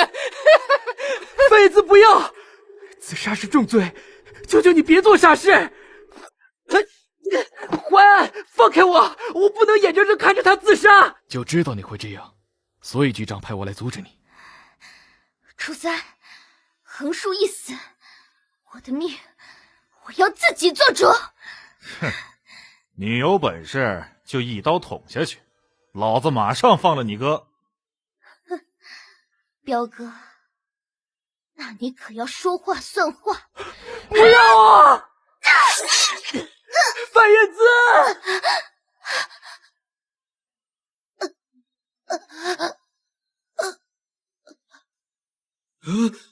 彪哥，怎么办？出人命了！啊！靠！不管这妞了，先把范世杰带走。范燕姿，你好傻！你真的太傻了！初三，我累了，这是什么狗屁人生？我厌倦了。破茧而出的蝴蝶，终究飞不过沧海。范燕姿她在中途折翼了，用一种最残忍的方式葬送了她自己。如果说审判部是天界的最高法院，那么审判庭就是天界的法庭。每个亡灵来到这里，生前的是非善恶全部无所遁形，负责这次审判的审判长是审判部资历最高的审判官董老先生。偷窃的罪，你在生前已经付出惨痛代价，念在你本性向善的份上，刑责会从轻发落。是，我愿意忏悔认罪，接受任何惩罚。范燕姿，除了偷窃的罪行之外，你可知道自杀是重罪？知道。生命可贵，你自我了断，等同杀害自己的性命，所以必须下地狱服刑。等你服满刑期之后，就去人事局报到。什么？文书部的记录员记载无数人的一生，我和陪审团一致认为你很适合这份职务。除此之外，你的破茧而出非常的精彩，虽然不幸被偷走了，但它仍然属于你，是你亲手完成的作品，这是谁都改变不了的事实。但愿以后你能善用你的文笔，为天界效力。是。这对于他应该是最好的安排了，他解脱了，也自由了。悲剧般的身世拖累他的父母兄长，人世间的疾苦风雨再也与他无关了。飞不过沧海的蝴蝶，终于在属于他的花园里找到了圆满的精彩。汪子亮凭借破茧而出夺得首奖，20万高额奖金进了汪子亮口袋。破茧而出即将翻拍成电影，原创剧本一栏写着汪子亮的名字。这是我第一次遇见范燕姿的地方，书店入口处已经堆满了破茧而出。至于汪子亮，眼前的风光终究只是暂时的，往后未来因果循环，善恶有报，总有一天，总会有那么一天。哎呦我实在太糊涂了，传送门没设定好，直接降落在第3位死亡人选的家里。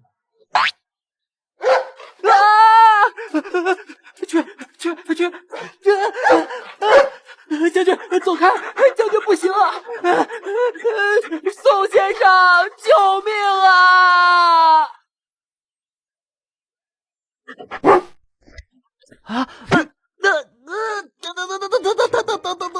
你是谁？好大的胆子，竟敢闯进我家！宋一腾先生，好疼！我叫楚森，我不是坏人。臭小子，你怎么知道我的名字？宋先生，你先把我放下来，大家有话好好说。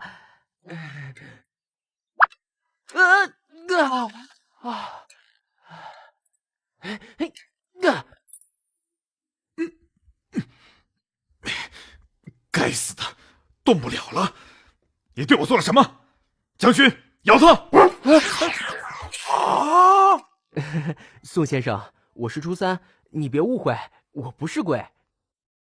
那你到底是什么？我是你的观察员，我来通知你，你的生命只剩下最后7天。宋一腾，30岁，消防员，未婚。等等，说未婚太武断，严格来说是即将结婚。宋先生有个未婚妻，2人爱情长跑10年，直到上个月，宋先生终于求婚成功，小两口的人生也将迈入下一个重要阶段。不幸的是，我却带着死亡通知找上门，根本杀千刀来着。这是我第3趟任务，出发前我已经做好万全的心理建设，这次无论如何都不能再心软。不心软，不出手，不介入，没错，就是这样。我要有钢铁般的意志。前2次都是女生，都害我哭得死去活来，这次是男性，铁铮铮的汉子。我想我的泪水应该不会像前2次那么泛滥了。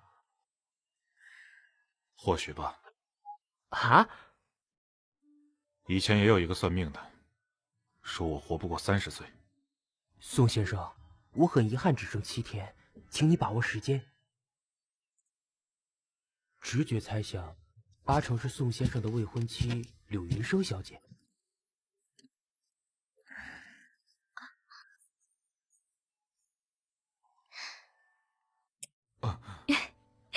怎么了？一脸世界末日的表情。云生，我们，算了，没事。宋一腾，不准把话说一半。你心里有事，对不对？给我从实招来。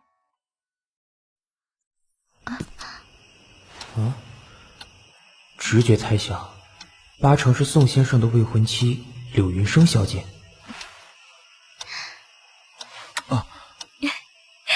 怎么了？一脸世界末日的表情。云生，我们，算了，没事。宋一腾，不准把话说一半。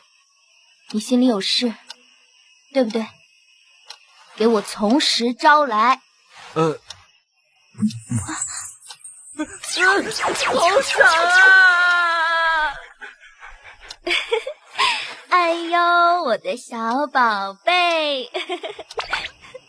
滚！坚决不走！云生，我肚子饿了。我去煮面，等我一下。走你！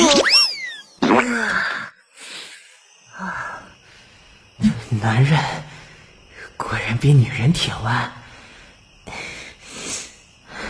很好，等着瞧吧，宋先生，这一次我绝对不会为你落下半滴泪。哼，如果被赶出门就乖乖滚回天界告状，那我就不叫初三。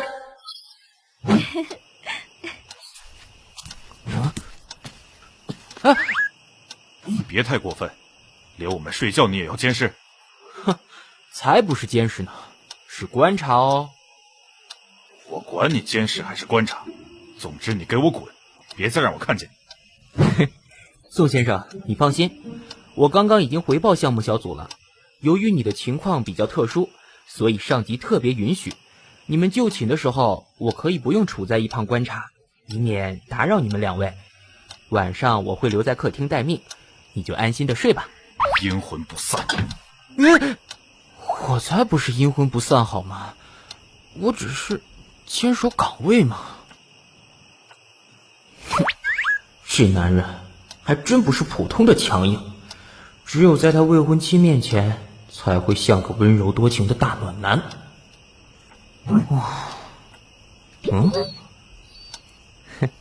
去吧，孩子，别为了我改变你的作息，乖，做你自己。宋先生从小到大的人生履历全都展示在这面相片墙。这是他引以为傲的父亲宋冠杰先生。宋冠杰先生也是个消防员，在一场爆破大火中，为了抢救受难者，不幸殉职。突如其来的打击让宋先生的母亲久久难以释怀，重病不起。宋先生是个孝子，在照顾久病难愈的母亲同时，还得兼顾学业，经常往返于医院和学校之间。宋先生18岁那年，他母亲病逝了，全靠着抚恤金支付庞大的医疗费和丧葬费用。最后，宋先生在半工半读的情况下，终于自偿父业，考上了3等消防警察人员。7天后，宋先生极大可能也是因公丧命。只是他的未婚妻该怎么办？将军该怎么办？小两口的婚礼正在筹备中，眼看一段感情就要开花结果了，但宋先生的命剧即将走向尽头。所谓的命运总是如此坎坷，所谓的人生也总是如此多舛。公平的地方无关贫富贵贱，无关男女老幼，在死亡面前，人人平等。志勤，志勤，你又挺住啊！许志勤因吸入过量高温的浓烟，导致吸入性肺灼伤，虽已送医进行抢救，未料病情突然急剧恶化，最终仍宣告不治。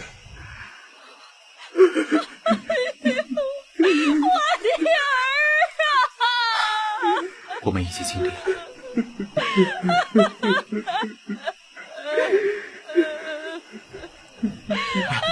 阿姨小心啊！学长，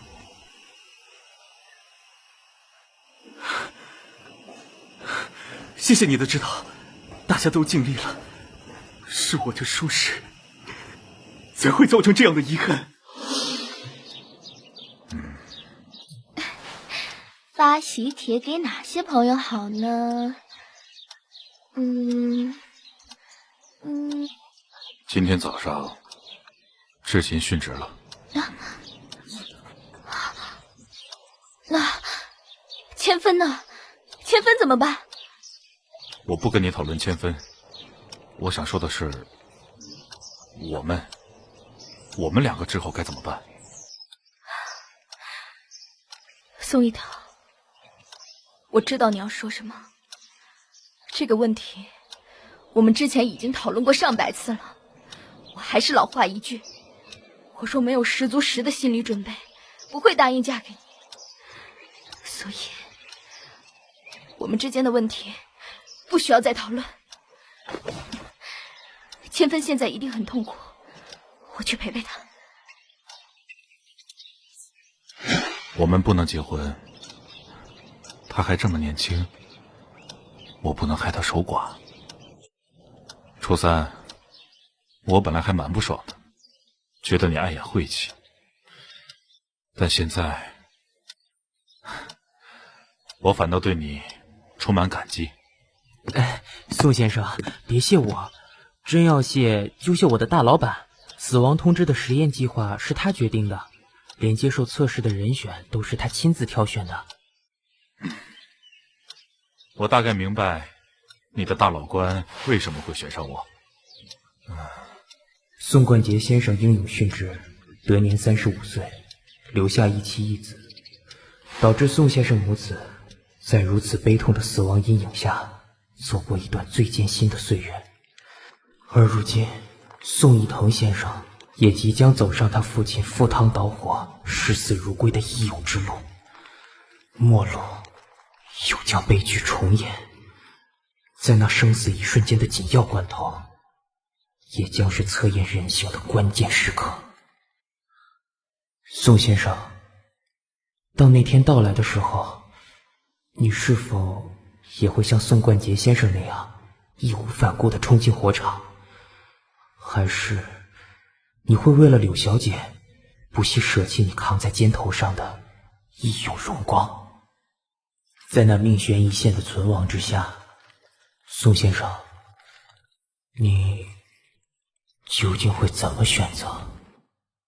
宋先生的执勤制度采勤一休一，上班24小时，休息24小时。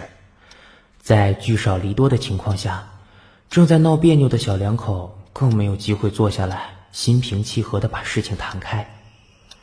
等宋先生休假时，他的时间只剩4天又12小时了。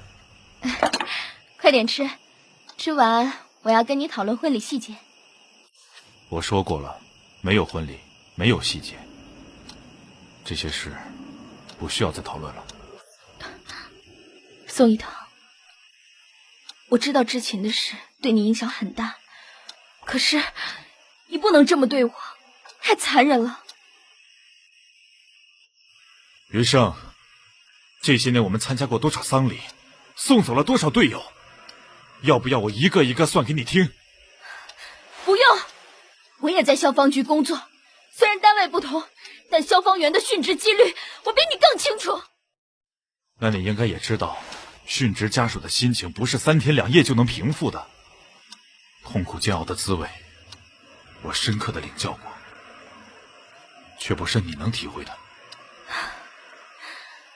宋一腾，我们为了这个事情吵过几次了，这次我懒得跟你吵。总之，我们的婚礼绝不能取消。如果我坚持呢？你为什么？为什么我都退让成这样了，你还是要牺牲我们的婚礼？因为我不想娶你了，因为我累了。与其饱受死亡威胁，一天到晚提心吊胆，不如干脆一点，从此跟你一刀两断。这样说你满意了吗？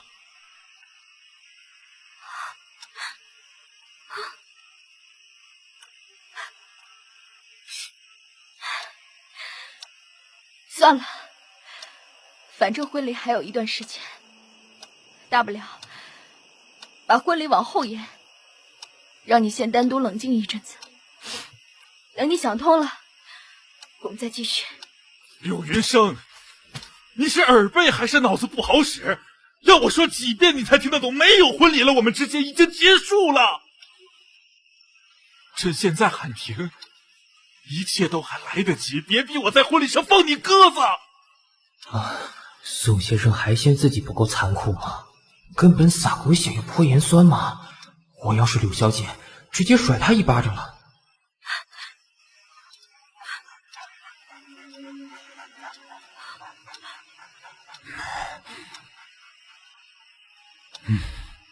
你非要跟我分手，是吗？好，既然你这么绝情，我成全你。将军，过来。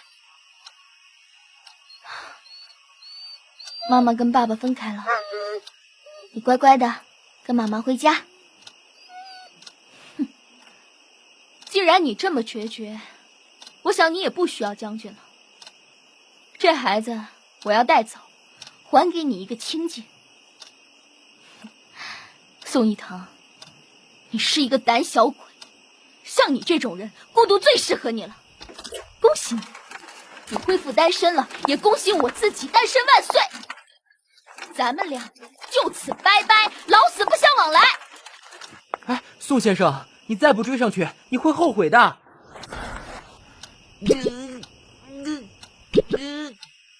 你与其对付我，不如替我送他一程。你以为我不想吗？偏偏我的观察对象是你，不是他，不然我早冲出去了，还用得着你说？哼，该死的宋一腾，也不出来追我。为什么不直接追过去？宋先生，你只剩4天了，难道你真打算这样分了吗？好不容易才说出狠话逼走他，这是最好的结果。初三，你明知道我不能娶她，也没资格娶她。宋先生回到家，抱着将军最爱的玩具小骨头先生，在沙发上坐了一夜。其实，将军是他养的狗，不是我养的。这我知道，我看过宋先生的人生档案，当然也看过柳小姐的。他们2个是生命共同体，10年的感情，风雨同舟，甘苦与共。至于将军，本来是一只流浪的小狗狗，当时才几个月大，被善良的柳小姐收编。在某一年的冬天，趁柳小姐出国研习半个月，宋先生顺理成章地把将军带回自己家中照料，像吹气球似的，越养越大只。有了将军当人质，接下来的日子里，无论小两口怎么吵怎么闹，宋先生也不怕柳小姐发狠离他而去。不料如今压垮他们感情的最后一根稻草，就是我带来的死亡通知。只剩下4天，宋先生，请你无论如何都要把爱追回来，千万别让你们的争执变成你最后的遗憾。有些人是因为不爱了，恨不得把对方推开；有些人是因为太爱了，不得不把对方推开。宋先生就属于后者，而且还用了最傻最糟糕的方式——悔婚。我想不通，也悟不透。爱情恐怕是最难解的题，永远也没有正确答案。仁爱中队打电话过来，说云生在督察失昏倒了，刚送往医院，你快点过去。慢一点，慢一点，宋先生，你再这样横冲直撞下去，不用等到明天了，你等一下就可以见到死神了。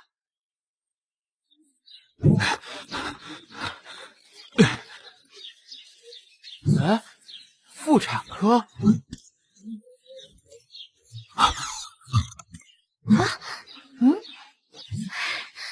英兰，把这个混蛋给我轰出去！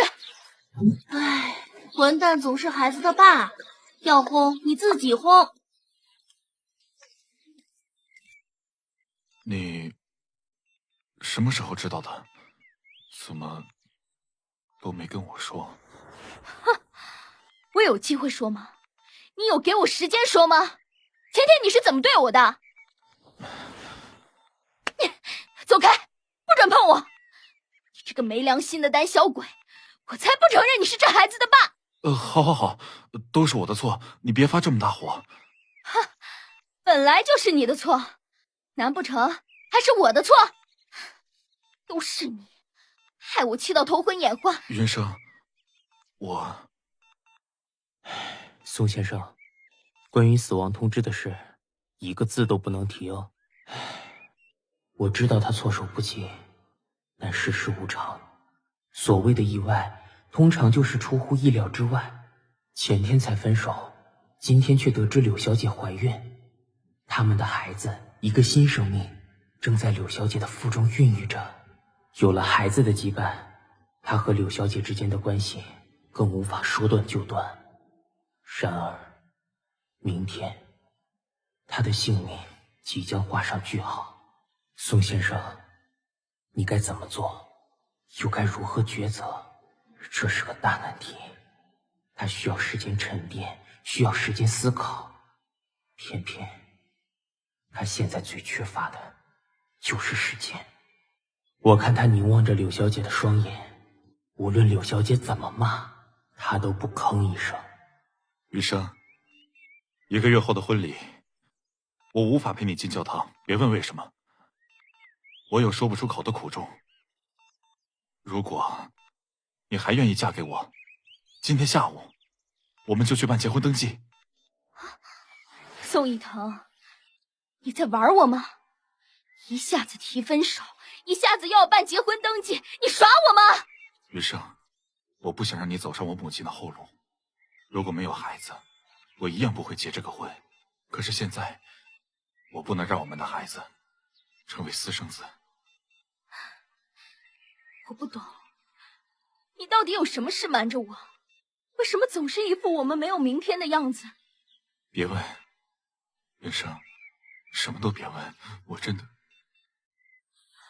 没有多少时间了。云生，余生，我愿意娶你为妻，你呢？是否还愿意嫁给我？今天下午他们结婚了，这是宋先生最后一次休假，也是他们最后一次相聚。分也匆匆，结也匆匆，在生命进入倒数的前夕，才知道自己有了孩子。孩子一出生就没有爸爸，而宋先生甚至无法见孩子一面。明天宋先生的性命即将进入24小时最后倒数。余生，不管孩子是男是女，都叫宋妍希，好吗？延续希望的意思。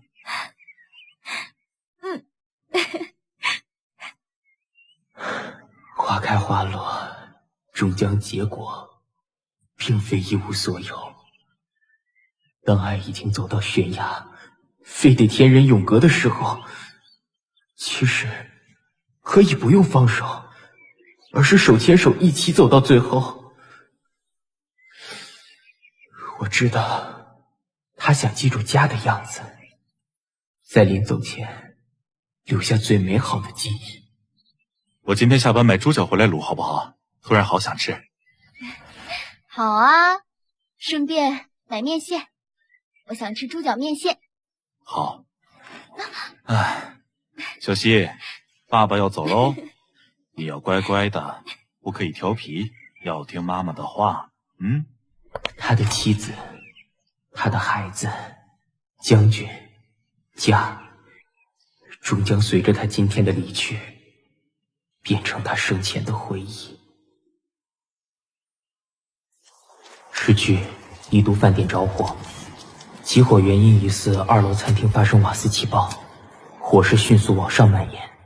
更糟的是，洒水器和警铃都没反应，加上浓烟弥漫，爆炸声频传，整栋饭店在短时间内陷入火海，导致3楼以上的房客无法第一时间逃生。不妙！死神部第1大队、第2大队全体总动员，连机动队都出现了。只有战争、天灾、人祸发生，死亡局才会派出机动队。死神部和机动队同时出现，表示这场气爆大火将会造成不少伤亡。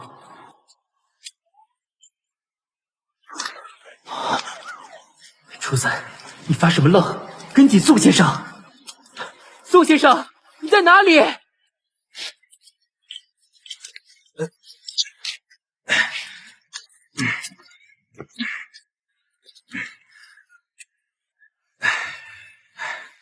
小心！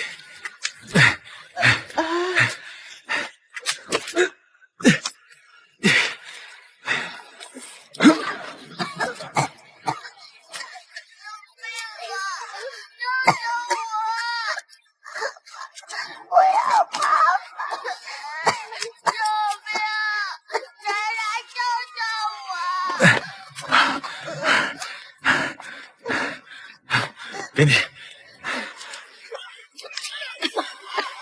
啊！先救救我孩子！救救我孩子！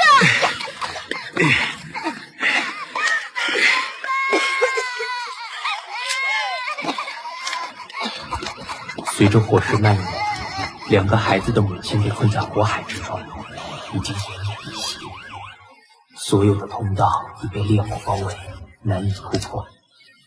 此时，宋先生，你在想什么？救还是不救？此时此刻的你，是否想起了柳小姐，还有你未出世的孩子？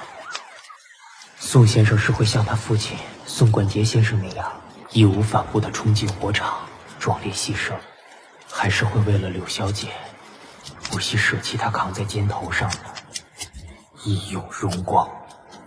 为了他的妻子，为了他的孩子，他终究……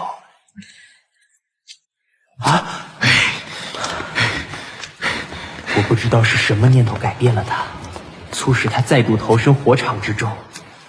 或许是正义感，或许是职业道德，也或许是一种与生俱来的仁慈之心。他本来还有机会可以逃的，但他没有这么做。英雄之所以伟大，不只是因为勇敢、仁义、视死如归，而是明知会死，仍咬着牙、提着命，不顾一切的往死里冲。初三，这楼不行了，你先走。还愣着做什么？快走！宋先生！一都饭店起爆火警，一共造成45人死亡，29人受伤。1名消防人员殉职， 13名消防人员轻重伤。治丧委员会在第一殡仪馆为英勇殉职的宋先生举行公祭典礼，除了亲属好友、上司同事之外，亦有社会各界人士、政府官员、数百位市警局关警人员前往追悼，场面悲极哀荣。公祭后，在特勤大队和消防队各型车辆的护送下，将宋先生安葬于市立警察公墓，一切丧葬事宜完全比照他的父亲宋冠杰先生，一门双杰，两名英烈，父子二人同样在大火中为了拯救人命而牺牲。宋家父子在消防史上写下了最英勇壮烈的一页，而我至今仍忘不了那日傍晚宋先生殉职的那一幕。快，这里还有人！宋先生，快出来！他明明也有机会可以改变他的命，在那一生一死的两股转身中，他虽然一度产生迟疑，但在最后关头，他仍选择了舍生取义。是宋先生让我相信，人在面临生死存亡之际，最后的选择并非都是自私的。宋先生的牺牲，成就了宝贵的生命得以延续。哎，呱呱，呱，初三，你这是准备出门到人间去吗？呱，是啊，我去探视下柳小姐。嘿，正巧我也要到人间办事，呱，本呱陪你一起去吧。啊，肚子已经大起来了，呱。是啊，叫宋妍希，是个男孩子，我敢保证，他将来长大一定会以他父亲为荣。啊，什么味道？好香！呱，云生，猪脚面线好了，快来吃哦。我想应该是因为宋先生的缘故吧。虽然你不在了，但是有许多人，还有将军，都在替你照顾他们，所以，请你放心，放心的离去。他为你安排的另一段人生，将是你全新的开始。我由衷祝福你，来世比今生更有福气，富贵长命，子孙满堂。两个同病相怜的好朋友，在这段岁月里相互扶持，互相安慰，一起走出死亡的幽谷。伊藤奶奶和婶婶昨天来看我，带了好多水果来。千分，你拿一些回去。好啊，开慢一点，路上小心。拜拜。目送千分小姐开车离去，柳小姐转身望向你生前最喜爱的一棵橘树，花开花又落，又到了果实累累的产季，果子黄澄澄的，看起来就很圆圆满满。宋先生，那是你生前惯用的手套，我想手套里面一定还有你残留的余温。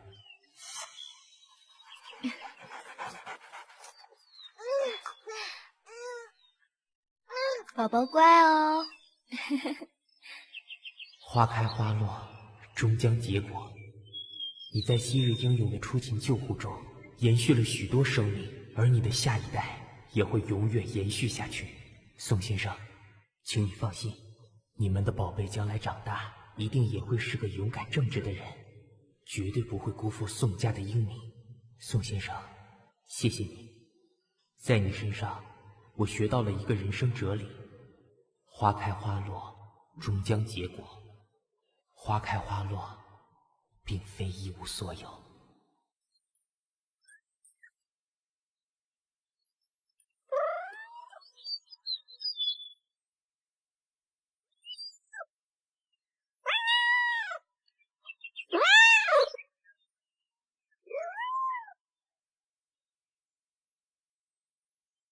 雪莉，施朗，26岁，一个血癌末期的年轻人。他实在病得很严重，得尽快叫醒他才行，不能让他一直昏睡下去。不过话说第一次看到他的档案时还吓了一跳，真的和我长得很像啊。施先生，施朗先生。你是谁？啊，我是初三，我是你的观察员，我来通知你，你的生命只剩下7天。可是医生说我还有半年。我很遗憾。每送走一个人，我就得大哭一场。我纤细又敏感的神经实在经不起这些惊心动魄又悲情伤感的生死离别啊！7天，7天，这孩子比我的命还重要。我知道，你们不能没有彼此。我知道他并不怕死，但唯一放心不下的就是他的雪莉。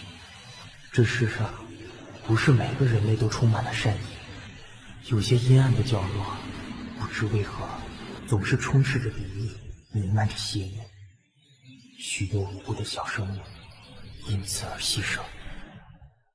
刚刚下班了，那是一个下着冬雨的傍晚，又湿又冷。好可怜的小猫咪啊！出租车，出租车！一瞬间，小雪莉的命运被他改变了。孙医生，施先生的手机好像关机了，一直打不通啊。家里的电话呢？也一样，打过去都没人接。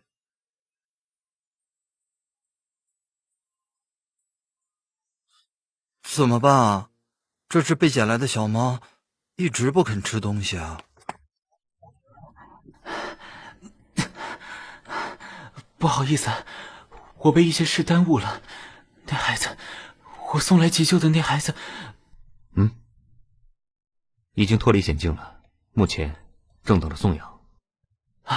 那医药费多少？我先支付。如果送不出去，请你跟我联络，我再来接他。施先生，这孩子不亲人，恐怕很难送养。若你愿意，我建议你自己饲养他。可是，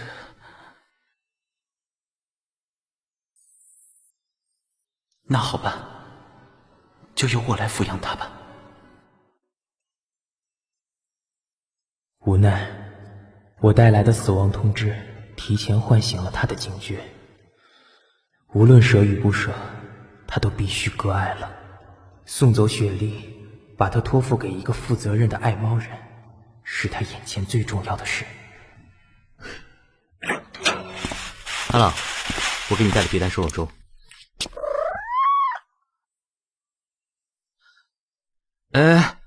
别这样，你的奴才总要吃饭吧？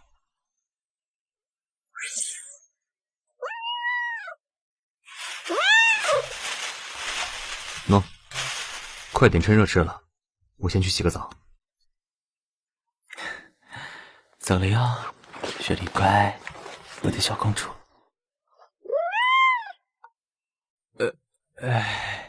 雪莉，小公主雪莉确实是一只有公主病的猫啊。这孩子真的很爱撒娇，我走到哪儿，他就跟到哪儿。我洗个澡都要把他带进浴室才可以，就怕我消失不见似的。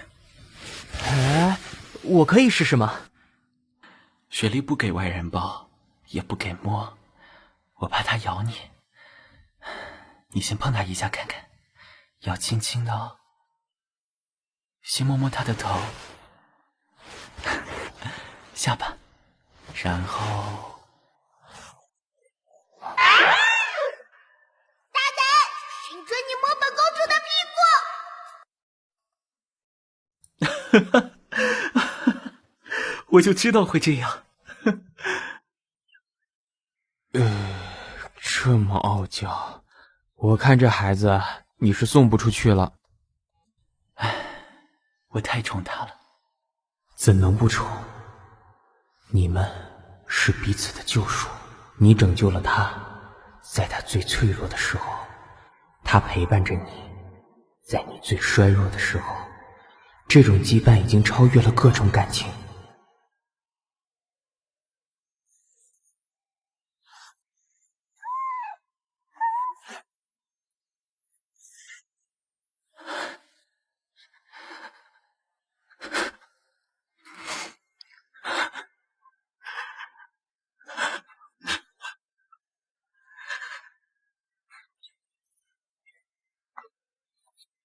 气色还不错，烧也退了，大概是回光返照吧。那天晚上，病重的施朗把雪莉接回家了。可是对于养育猫咪这件事，施朗一点概念都没有，很多事都是孙恒一样一样教会他的。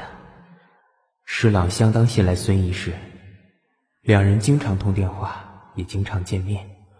有天下午，施朗在孙医生面前昏倒，紧急送医，在医院住了几天才返回家。过几天，孙恒就拎着行李出现在施朗家里。我租的地方合约到期，早就想搬了，但临时找不到更合适的地方。你这里离我医院近，又有空房，我来当你的室友，你应该不介意吧？哼，大家住一起，总有个照应。我是兽医，顺便替你照顾雪莉，这种售后服务哪里找？孙恒用一种半强迫半推销的方式变成了施朗的室友，一段奇妙又微妙的三角关系就此展开。他们两个人各自怀着心事，不敢跨越那道界限，只能让感情悄悄流动着。只有雪莉把一切暧昧看在眼里。明天我想去见几个朋友，我想该是把雪莉送走的时候了。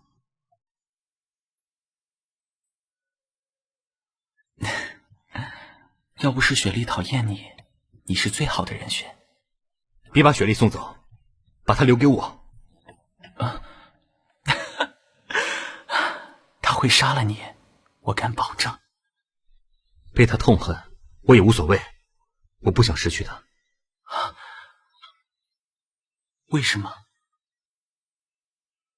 千言万语尽在不言中。我不确定施朗会意了没有，但作为旁观者的我，看得一清二楚，也听得一清二楚。因为只有雪莉可以证明孙恒爱我。当生死离别到来的那一日，只有雪莉可以抚慰孙恒的心。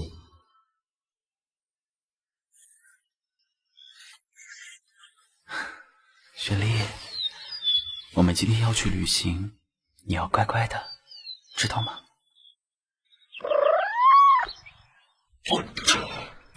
阿朗，我去上班了。啊，好了好了，知道了，又被你讨厌了。我帮你做了早餐，放在柜子上。过一会儿，我准备带雪莉。我敢跟你保证，你的朋友们没有一个镇得住他。总得试试看呀，不试怎么知道？好吧，你想试就试。路上要是有什么状况，打电话给我，我马上去接你。要不到。其实动物医院的3楼就是他家，他根本没有在外面租房子，搬来我这里，为的就是照顾我。这我知道。孙医生之心，天知地知，我知，雪莉知，连施朗自己都心知肚明。说不出口的爱，终究只能表现在行动上。关心、照顾、体谅、包容，这就是爱的最高表现。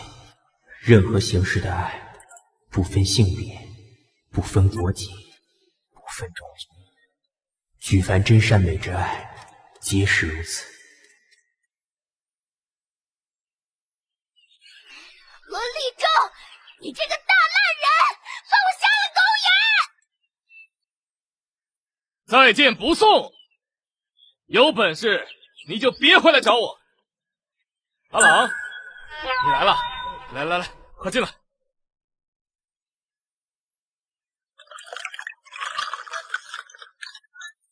阿朗，你气色看起来不错哎。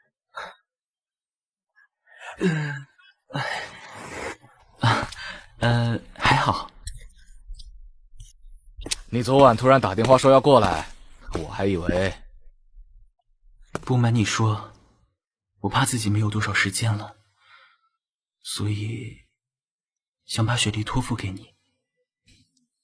你的事我一定帮，不过雪莉……雪莉不讨厌你，之前你去我那也跟她玩得很开心，所以我第一个想到你。阿朗啊，不好意思，雪莉跟我时不时玩一下还好，可是我没养过猫，雪莉又这么任性，我真的伺候不来。那好吧，阿忠，没关系，是我太宠她了。果然，早在来拜访何立中之前，我就知道他不会揽下这个责任。一个换女友比换衣服还快的人，我想也不适合当个逆来顺受的猫奴才。那我就先走了。哎，要走了？难得来一趟，怎么不多坐一会儿？不了，我还约了家宴，先走了。涂家燕和何立中一样，也是施朗的大学好友之一，个性好，脾气好，家境也优渥。目前跟家人住在一起，家里养了2只黄金猎犬，一只浅金色，一只奶白色。雪莉，家燕，虽然有点突然，你愿不愿意替我照顾雪莉？施朗，你还好吧？你别吓我。大概快了，所以想趁我还有时间，帮雪莉找个新家。好，我试试看，先照顾她几天，观察她的状况。如果真的不行，我再还给你。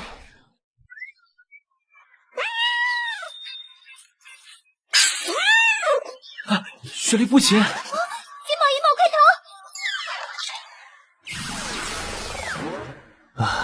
第1战失败，第2战失败。这一切早在我预料之中。雪莉要是这么好送养，她就不是雪莉了。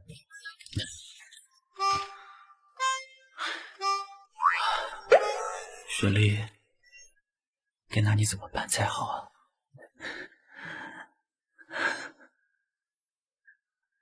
雪莉，比起让你亲眼看到我离开这个世界，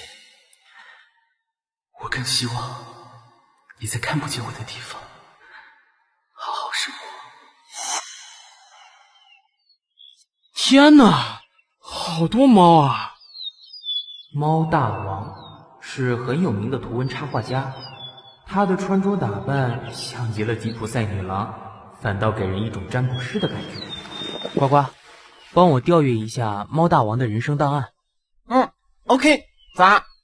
王雪珍，女，42岁，是个很有责任感又很靠谱的爱猫人，对猫咪很有一套。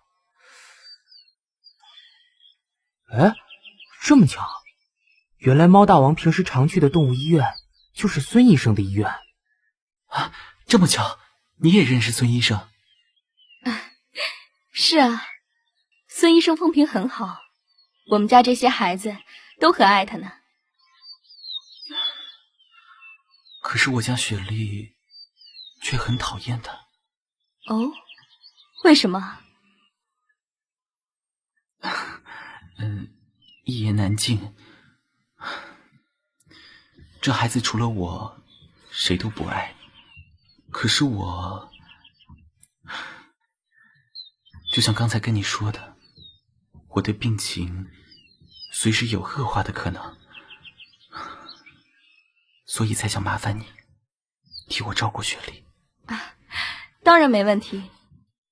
不过，依我看，雪莉还是留在你身边比较好哦。啊？雪莉很依赖你，她的世界只有你。就算时间不多了，我还是建议你把她留在身边，让她陪你走完最后一程，这样对你对她都好。不然，雪莉太可怜了。可是，我不想让她看见我离开的样子，我怕她会伤心。伤心啊，是一定的。生离死别本来就是很痛苦。你现在把她留在我这里，等你一走，她还是会伤心啊。不如把她留在身边，直到你离开为止。等你走了之后，孙医生要是照顾不来，再把她送来我这里也不迟。没错，我完全同意猫大王说的话。任何感情都一样，不求地久天长，但求有始有终，不离不弃的走到最后。就算无法同生共死，最起码在侍郎生命消失的那一刻，雪莉还能见他最后一面。施先生，我保证，如果那天真的到来，如果孙医生把雪莉送到我这里，我一定会跟你一样，把她当成公主伺候着。谢谢你，王小姐。离开猫大王的住所之后，我陪施朗去了一趟灵骨塔。他的双亲全在塔中沉溺。在他20岁那年，一场酒驾肇事的车祸夺走了他父母的生命。没想到几年之后，轮到他的性命被癌症吞噬。一个如此年轻的生命即将走上临终末路，说没遗憾是不可能的。这天，施朗还去签了份生前契约，打理好了自己的后事。至此，雪莉往后的去留总算有了一条稳当可靠的后路。日后孙医生要是举白旗投降，至少还有一个超级爱猫的王雪珍小姐可以接手照顾。孙恒，我回来了。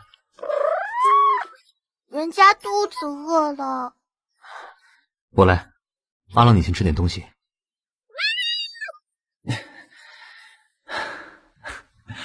还是我来吧。唉，雪莉这么难伺候，连吃顿饭都要施朗服侍，以后该怎么办才好啊？看吧，我就说你那些朋友拿他没辙。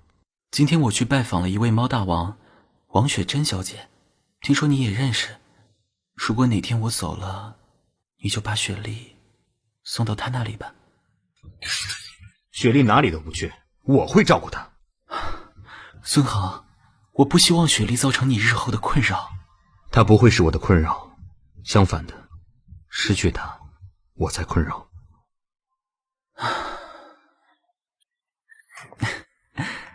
每天都要这样给雪莉的左脚按摩吗？是啊，孙恒说的，这孩子流浪时的旧患，这样他的肌肉才不会萎缩。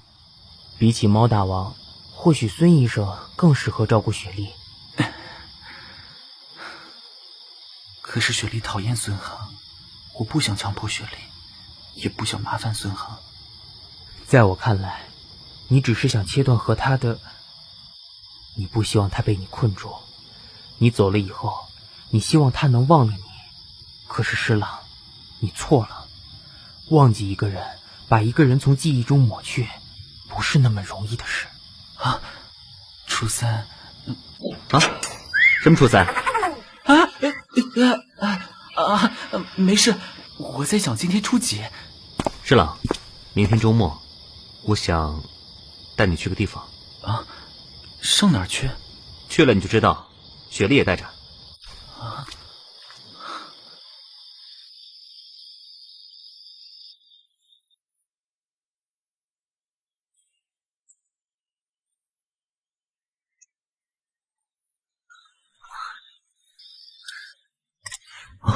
阿朗，小心，还是先坐一会儿吧。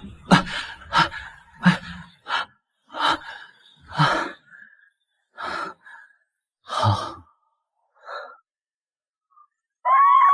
乖，没事。真的是纯纯的爱啊，没有肉麻兮兮的对白，也没有天雷勾动地火的激情，就只是很单纯的陪伴在彼此身边。别有压力，什么话都不说也没关系，我无意造成你的困扰。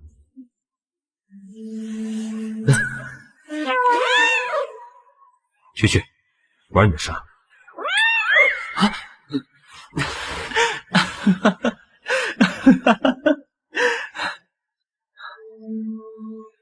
孙恒，我没多少时间了，所以很抱歉，我不能回应。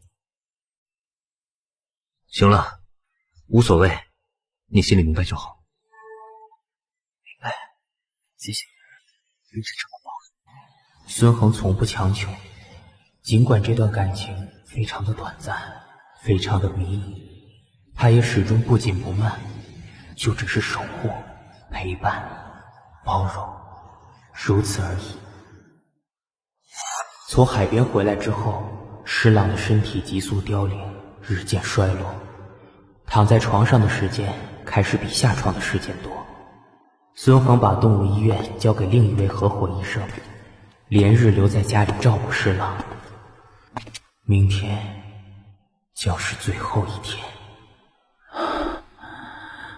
孙恒，这栋房子我已经留给你，我走了以后随你处置。孙恒，答应我，别哭，别牵挂。都这个时候了，你就别为难我了。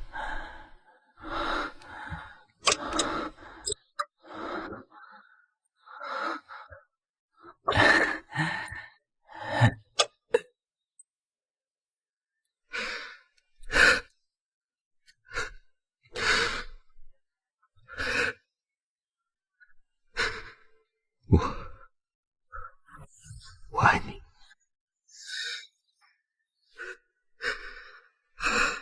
死神来了，施朗的灵魂慢慢出窍。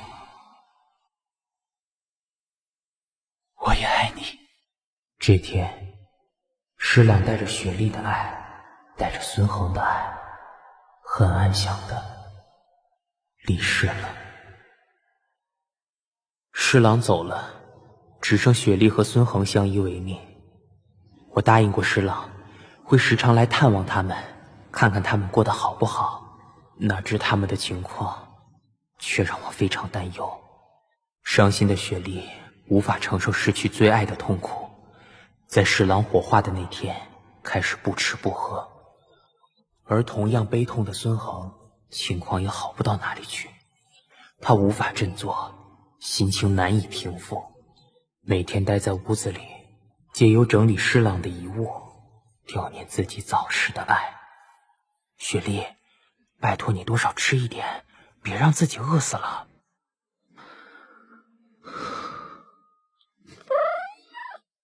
你看，这衬衫上面也有你的毛。吃一点吧。我知道，我跟你一样，我们都一样。不过你还是要吃点东西。我答应过施朗，会好好照顾你，你不能害我食言。如果施朗知道他们两个现在这副德行，一定无法安心。我不确定平复伤痛需要多久时间，我希望他们撑过去，撑过这段最难熬的日子。无论情况多么糟，生活还是要过。这一点，我相信孙恒明白。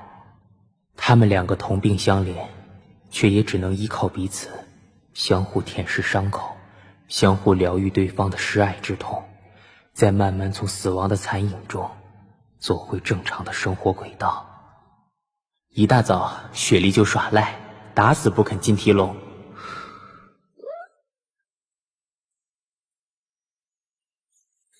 陪我去上班吧，没有你陪着，我做什么都提不起劲。孙恒闭关疗伤了2个月，今天终于决定回动物医院上班，但他不放心孤单的雪莉待在家里，所以想把她带去动物医院。经过2个月的相互依赖，雪莉不再那么讨厌孙恒了，勉强给抱给摸。虽然偶尔不爽，还是会咬孙恒几口，但最起码也认定孙恒是他唯一的家人了。女王陛下饶命啊！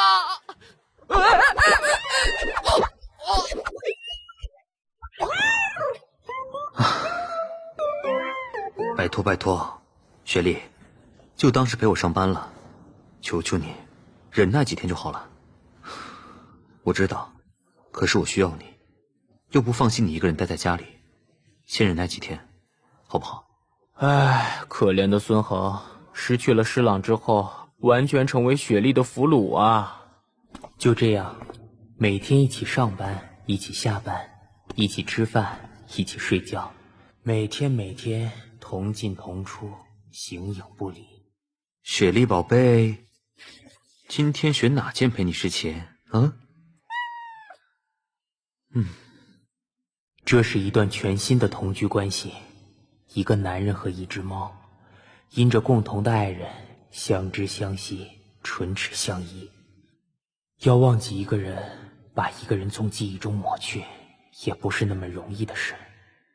孙恒也好，雪莉也好，只因他们都太爱你了。是了，你的爱没有错，只是来不及说。我也爱你，我也爱你。爱不分种族，不分性别，爱凌驾一切。死亡之前，人人平等，无关贫富贵贱，无关男女老幼。这道理我明白，可是苏孝武今年10岁，1年前父母意外双亡，被他叔叔收养。可是他的叔叔并没有善待他。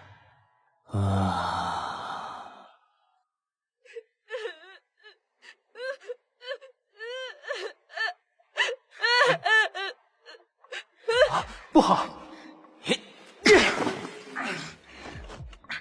谁？是谁？糟了！见鬼了！见鬼了！小五别怕，我是初三，我不是坏人哦。王八蛋！让一个孩子睡铁床已经很刻薄了，但他还竟然连条小毯子都不给这孩子。大哥哥，你是天使吗？我不是，我是你的观察，对，我就是你的守护天使哦。太好了，你终于来了！我一直祷告，一直祷告，你终于来了！不好意思，我来晚了。大哥哥，我们快走！虽然大门反锁出不去，但我要出去，我要去找我阿公。这孩子不止逃过一次，无奈每一次都被送回来，没有一个亲戚愿意收留他，没有一颗善心愿意拯救他。我唯一肯收留他的人，却是一个丧心病狂的酒鬼，导致他的童年充斥着暴力和凌虐，恐惧和泪水。大哥哥，我祷告的时候有说，你一来我就要离开叔叔家，再也不回来了。那你阿公家有多远？很远，但我不怕。大哥哥，他跟我说过你会陪着我。谁跟你说过？小五，你身上有没有钱？我们怎么去找你阿公呢？用走的。大大姐姐，请问有没有没扔掉的过期面包啊？小朋友，你家在哪里啊？哦，我不能回家，我要去找我阿公。大姐姐，可以给我过期的面包吗？好，你等我一下。这些面包都还没过期，可以放心的吃。还有一瓶矿泉水，1罐牛奶。小朋友，大姐姐帮你找警察叔叔带你回家，好吗？啊，不要啊，大姐姐，别找警察叔叔，我要去找我阿公，我阿公会保护我。啊，好，那这里有些零钱，你收好，用这些钱坐车去找你阿公。啊，谢谢你，大姐姐，谢谢你。给。我不饿，应该说我不用吃东西也没关系，你自己吃，吃饱一点。那小五，我要给你看一个东西，你什么都不用问，安安静静的看完哦。嗯，好。大哥哥，你会不会吹口哨啊？我不会，你会吗？我会，是我爸爸教我的。小五吹着口哨，一首很多人都听过的歌。小五，别害怕，我会陪着你抵达那个无忧无虑的快乐天堂，回到他身边，再也没有恐惧，再也没有悲伤。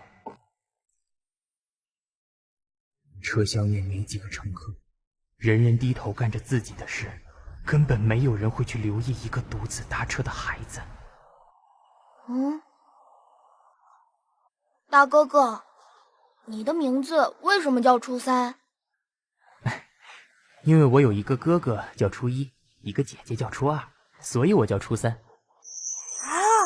那你们都是天使吗？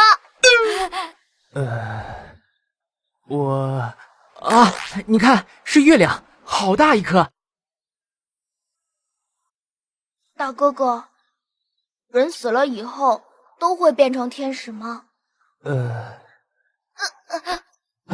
怎么了？这里痛痛的。头痛吗？累了你睡一下，到了我再叫醒你。好。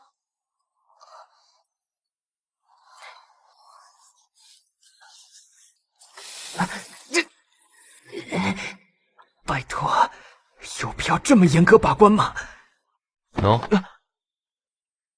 肖邦，你们项目小组看不下去了，这条毯子算是特例，仅此一次，下不为例。你也太夸张，不怕自焚吗？怕什么？又不是没烧过。初三啊，初三，你怎么老是学不乖？如果天界里的每个神职员工都跟你一样，路见不平就要拔刀相助，一个不忍就要救苦救难，无视规范，藐视制度，这人世间会天下大乱的。言尽于此，你自己好自为之。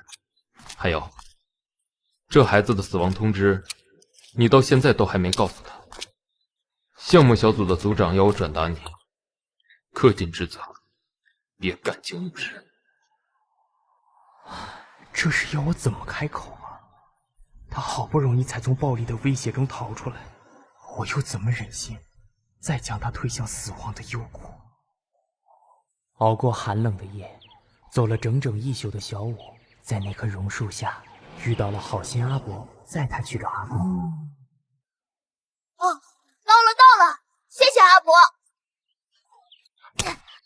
阿公，我回来了！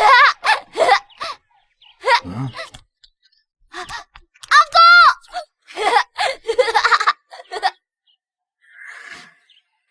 刘福全，小五的外公，70岁，靠拾荒为生。回来就好，有什么需要帮忙的，你跟我讲。孙子照顾好最重要。原来好心阿伯是这个村的村长，这位罗吉柱村长真的没话说，确实是个大好人，热善好施，造福乡里。当天下午，他就拿了一袋衣服过来给小五，虽是旧衣，但衣料看起来都不错，以冬天的衣服居多。落叶归根，乡亲土亲，也不枉小五千里迢迢回到故乡来了。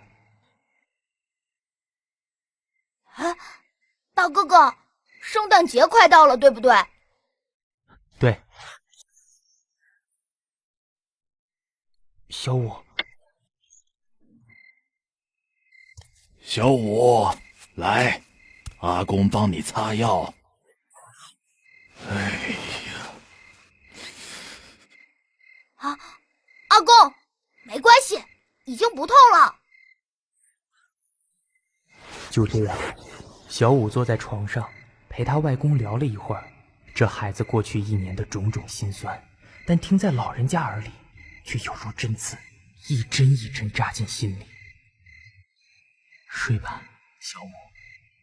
但愿这几天你能在外公身边过过安稳的好日子，再也无所畏惧，夜夜得以安眠。1日下午，刘老先生骑着3轮，载着孙子到镇上工地捡回收废材。阿公，我帮你。阿伯，这帽子给你们戴着，不然你们这样很危险啊！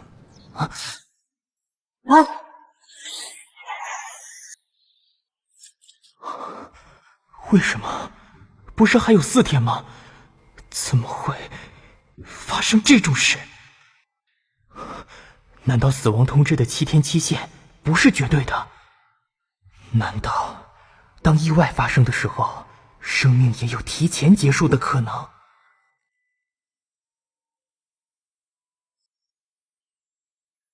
急症室内，一群医护人员围着2台手术床，开始跟死神拔河。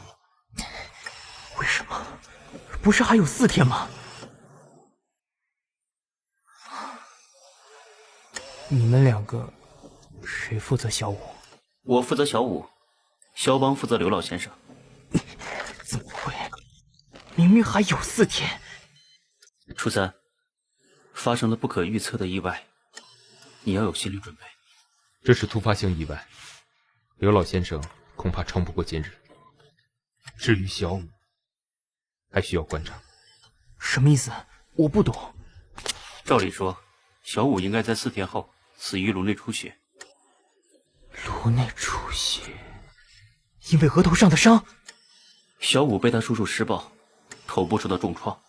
要是没发生今天这场意外，他4天后的死因就是颅内出血。可是这场意外发生的太过突然，所以局长才派我们2个人过来。是这场意外改变了他们祖孙俩的命运，不然刘老先生应该还有3年的寿命。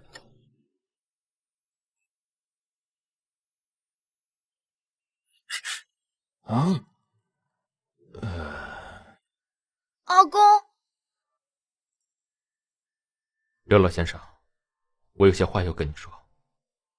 小五，啊，阿公要走了，答应阿公，你要撑住，一定要活下去。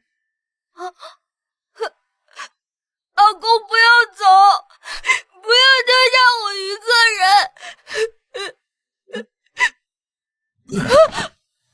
病人有心跳了，很好，动作快点，一定要把病人抢救过来。是。小五，撑下去，求求你了，勇敢的撑到最后。手术结束，小五被推进加护病房，陷入重度昏迷。医院通报了帮扶中心，请他们派人过来了解状况。为什么？为什么命运会这么残忍的对待这孩子？为什么？他到底做错了什么？连最后这几天都不让他好好过。初三，你振作一点，他还在跟死亡搏斗，再多给他一点时间。初一，死亡通知的人选有没有可能逆转命运，起死回生？这不好说，意外发生的太突然，或许不，我也不敢确定。求求你，别灰心，别管什么倒数7天，为了你自己，勇敢的跟命运对抗一次。你不是一个人，我在你身边，而帮助你的人们也都陆续赶来了，所以你不会孤独的奋斗。别忘记你阿公临走前说的话，所以你要活下去，一定要活下去。隔天下午，初一跟我说，小五的事情经过新闻报道，已经传遍大街小巷。傍晚开始，就陆陆续续来了许多人看望小五。计时正式进入最后的24小时，今天是关键，生与死，全看他能不能撑过这一天。我知道你喜欢上次那首口哨吹的歌，我唱给你听，给你加油啊！小五，我知道你很辛苦，对抗死亡并不容易，可是求求你，别怕，撑过来就没事了。小五，这世界仍有值得你活着去体验的美好，请你冲破死亡的难关，重新回到这个世界。只剩最后5个钟头了，小勇士，撑下去，拜托你撑下去！哦，对了，医生、护士进进出出，警察、帮扶中心的工作人员来来去去，大家都在为着孩子奔波。帮扶中心的许志平小姐坐在病床的另一边，陪伴着孩子度过难关。小五，我是许阿姨。你不认识我，但没关系。从今以后，我会保护你，协助你。小五别怕，快点醒过来。打扰了。主任，这孩子的叔叔今天下午已经被警方移送法办了。还有，办公室刚刚来电话说，有位江先生想要见见您。哪位江先生？东引科技集团的江先生，他想亲自跟你接洽，讨论认养手续的办理事宜。可是小五还没清醒。江先生的律师说，小五的医疗费和刘老先生的丧葬费用，江先生会全额资助。请你找个时间与他联系，江先生愿意等。呱呱，帮我调查一下这号人物。嘿，交给本瓜吧。江万奇今年42岁了，瓜，很爱他老婆，可惜夫妻俩结婚10几年，始终膝下无子，瓜。去年他们才领养了一个小女孩，疼爱的要命。如果小五能被他们收养，那可真是不得了了，瓜，可能会成为东引科技集团未来的接班人呢，瓜。小五，快醒醒！命运的转折未免也太奇妙，谁也不知道下一秒会发生什么事。等待你的是一个美好的世界。初三，这孩子撑到现在已经很不简单了。不管结果如何，你……初一，你相不相信奇迹？我唯一见过的奇迹，就是你在松南公路烧起来那次。你别调侃我了。松南公路事件是我心中永远的痛。我原本不相信奇迹，可是为了这孩子，我愿意相信一次。小五，快醒醒，让我看见希望，让我相信奇迹。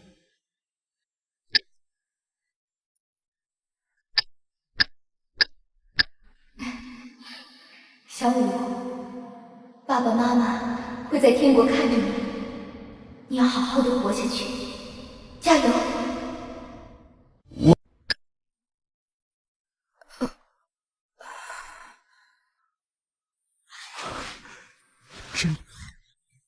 真的有奇迹！你终于战胜死亡，撑过来了，干得好，小勇士！命运可以扭转，哪怕陷在绝望中，依然别放弃希望。生命有无限多种可能，心存希望，就有任何可能。这粥的味道喜欢吗？喜欢。那再多吃一点，吃越多长越帅。我们小武啊，将来长大一定是个大帅哥。苏小武，或许再过不久，你就会改姓姜，叫姜孝武。但无论如何，我都希望你记住你曾经叫苏孝武的日子。别忘记你曾经受过的苦难，别忘记你曾经跟死亡搏斗的过程，然后坚韧的、勇敢的突破所有逆境，就像你战胜死亡一样。大哥哥，我还以为再也见不到你了。小武，你好勇敢！天国的老爷爷要我跟你说，从今以后别忘记祷告，他都会听着。你要当个好孩子，将来长大，你要帮助更多人哦。好，我知道。那阿公呢？啊，阿公很开心，你能活下来，他比谁都开心。那天是阿公把我抱着。我知道，是阿公抱着你，保护你，你才没受到更严重的伤，所以阿公没有任何遗憾了。大哥哥，我们以后还会再见吗？那要等到很久很久以后了，我们会再相见。那我们打勾勾。好，拉勾勾。谢谢你，小武，你让我相信世上还有奇迹这件事。等我们再次相逢时，你或许已经白发苍苍，但我永远不会忘记你。是你陪我走过这段见证奇迹的旅程，是你让我明白，奇迹不会平白无故的降临。要有强大的勇气，面对各种千辛万苦的考验，才能迎来一次奇迹的临幸。生命有无限多种可能，也许下一秒奇迹就会发生。范江一泽，是的，瓜。据说第6个人选因着命运的转变，忽然提前身亡瓜。由于事发突然，上头只好紧急撤换人选。怎么了，瓜？初三，你的脸色看上去不太好哎。这次被挑中的人选范江一泽正是我的记录对象。范江是个白化症患者，自幼遭受霸凌，在成长过程中吃了不少苦头。他就像雪国来的精灵，却走错了森林，导致他的人生档案演变成一本活生生的黑暗史。28年的边缘化人生，宛若利斧般一刀一刀的凿出他性格中的阴暗和扭曲。我从没想过有一天会亲眼见到他，一个纯白无垢，内心却彻底被黑暗腐蚀的精灵。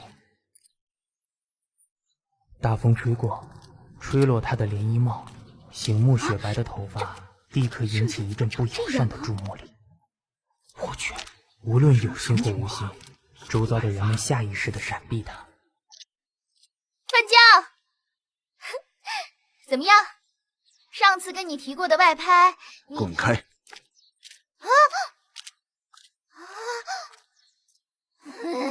什么嘛！自以为是的白毛怪胎！哎，算了啦，别理他，我们找别人。怪胎、白毛、吸血鬼，这些都是他的绰号。从小到大，这些绰号就像歧视的标签，被人们恶意地贴在他身上。他曾经是个精灵，曾经。可惜，人是会变的，在布满荆棘的曲折之中，慢慢的，一天一天，一点一滴的被扭曲、被腐蚀。白毛，你干什么？为什么？我的毕业论文为什么始终过不了？哼，这就得问你自己了。为什么在博士班熬了这么多年，还端不出像样的东西？去，你想干什么？范江一泽，别忘了，你的论文能不能过关，还得看我批不批准。要你批准还不容易，可惜我不是女的，不能陪你上床。混账！你说什么鬼话？当心我告你诽谤！哼，是不是诽谤？你心里有数。你这混蛋，天杀的白毛怪胎！你给我记着，你这辈子永远别想拿到博士学位。范江生长在一个富裕的家庭，父母都是社会上有头有脸的人，上头有3个兄长，2个姐姐。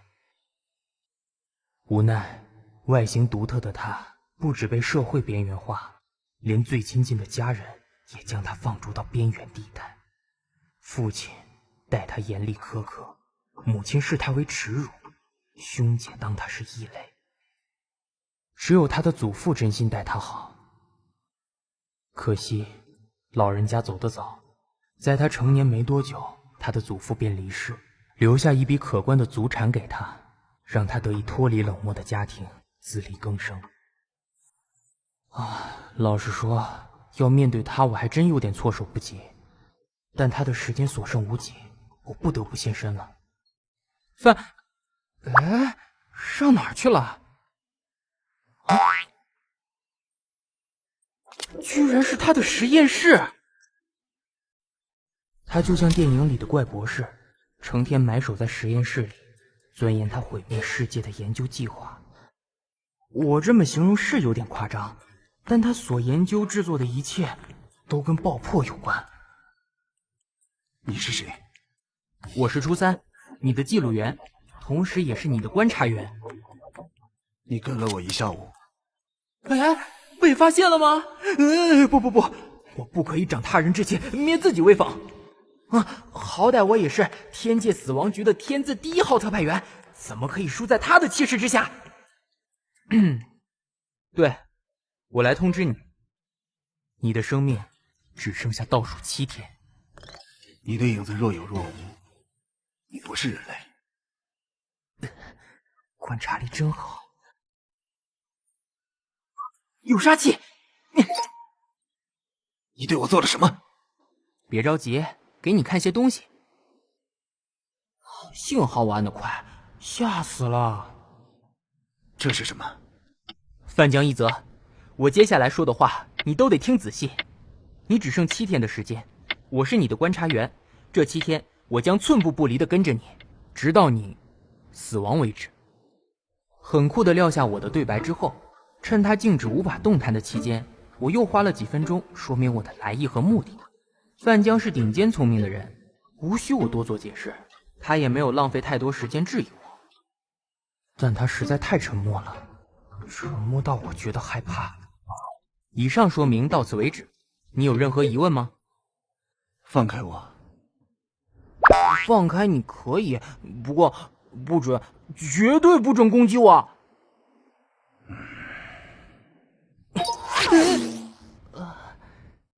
可恶，跟他交手真不容易，我还是以不变应万变。不过话说回来，以一个刚收到死亡通知的人而言，他的态度实在太沉着了，没有恐惧，没有惊慌，即便我是他的记录员，写了他28年的人生档案，我都无法猜透他的心思。这7天，我恐怕都得绷紧神经了。晚上8点，范江终于放下手边的工作，准备出门。范江，你要去哪里？之后，范江走进一间超市，出来的时候买了几样生活用品。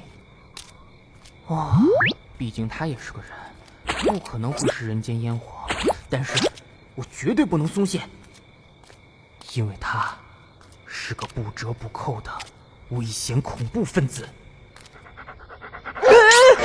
快走开，快走开！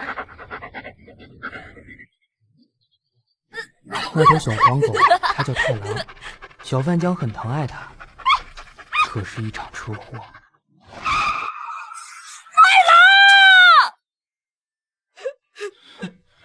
一天到晚就知道乱叫，被撞死了活该。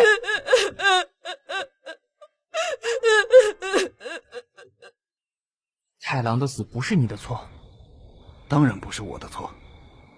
话说，你都能飞了，还怕一只狗？要你管啊！哎，范江绝对不会来这种人多的地方，难道说……果然，道辉警官，45岁，绰号道辉，刑警局犯罪中心侦缉小队的副队长。这位杨警官盯范江盯很久了。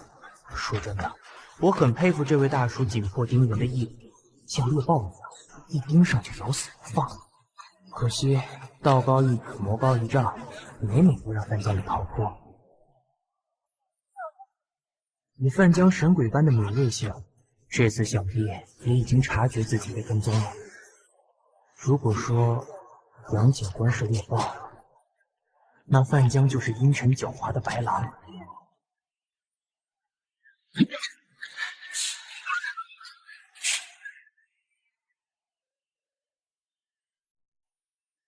别以为逃得了一时就躲得过一世，你干的那些混账事，我都知道。知道又怎样？你不过是个记录员，顶多现在是我的观察员，你能奈我何？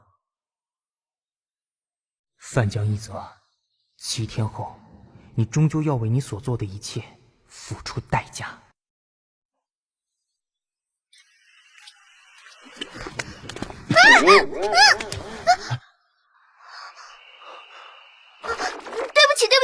对不起！你是范小杨，他是谁啊？啊，不好意思，我男朋友来接我了。你男朋友？对啊，早就跟你说过我有男朋友了，你死心吧。范江，我们快走。几点的电影啊？应该还赶得上吧？石灵瑶是范江班上的班长，个性活泼开朗，很有正义感。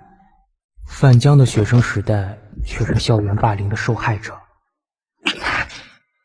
从国小到国中都是挨打挨揍的份儿，哪知上了高中突然脱胎换骨，身高一路向上攀升成长，性格却一路扭曲崩坏，一反过去被欺压的弱者形象，他开始学会反击，以暴制暴。打架打到声名狼藉，还被取了个白狼的称号，班上的同学也对他避之不及。只有班长池灵瑶敢接近他，对他一视同仁。那仿佛阳光照进了黑暗森林，在他阴暗漆黑的世界里点燃了一簇光芒。于是好感渐渐衍生，一种似有若无的暧昧悄悄滋长。哪里晓得原本分道扬镳的两个人，会在今晚一个转角，这么碰巧的撞上了。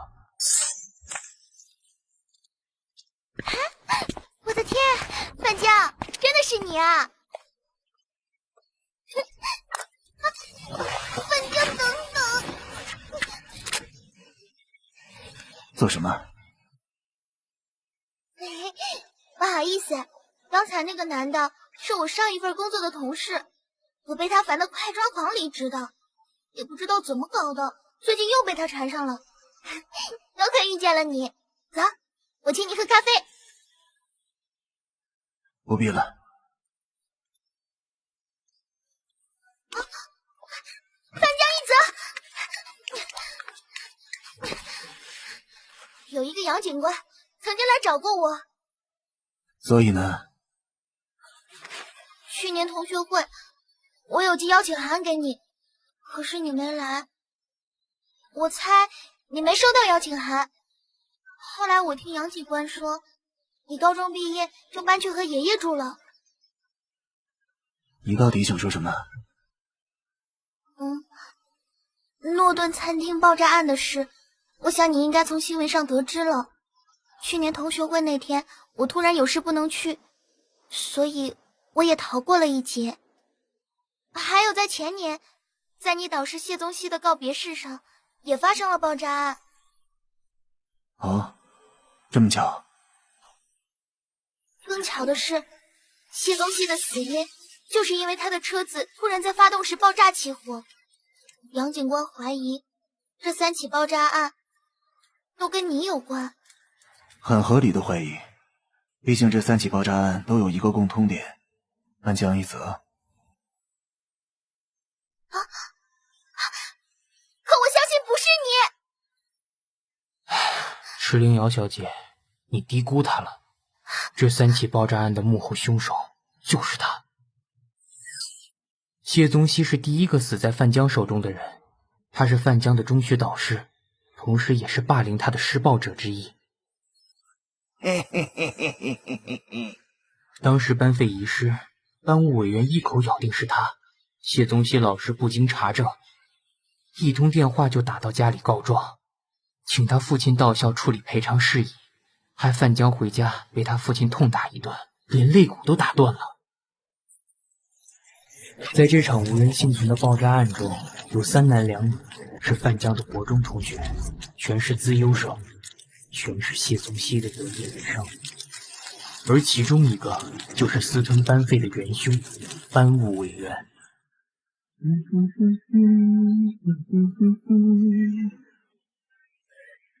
再来就是去年诺顿餐厅的爆炸案，其中唯一死里逃生的幸存者就是池灵瑶，因为他的弟弟在他出门前突然发生车祸。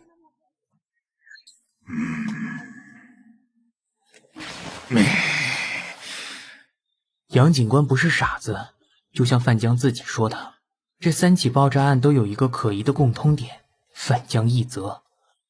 而范江刚好又有化工系硕士的背景，只是杨警官没有绝对性的证据，所以才无法逮人，只能守株待兔，苦苦盯了他2年。别用那种谴责性的眼神看着我，我说过了，就算你是天界派来的，也拿我没辙。死后自有审判，地狱会等着你。地狱？我早就活在地狱里了。一转眼3天过去了，什么事都没发生。范江在家躲了3天，到第4天早上，终于离开这个藏身之所。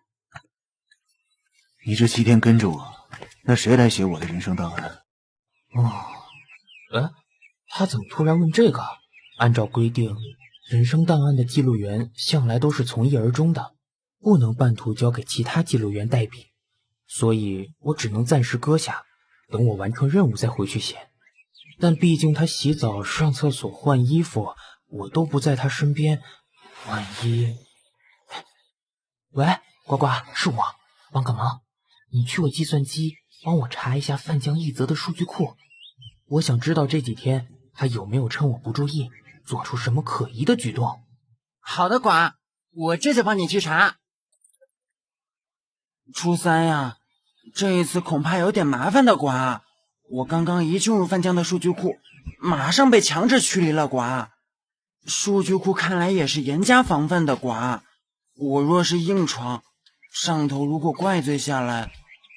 那好吧，呱呱。糟了，组长来电。以为我不知道你们想干什么？上头选中范江一则，就是要测试负面人格面对死亡同志的反应。透过这次的测试结果，我们才能分析激进分子的行为模式。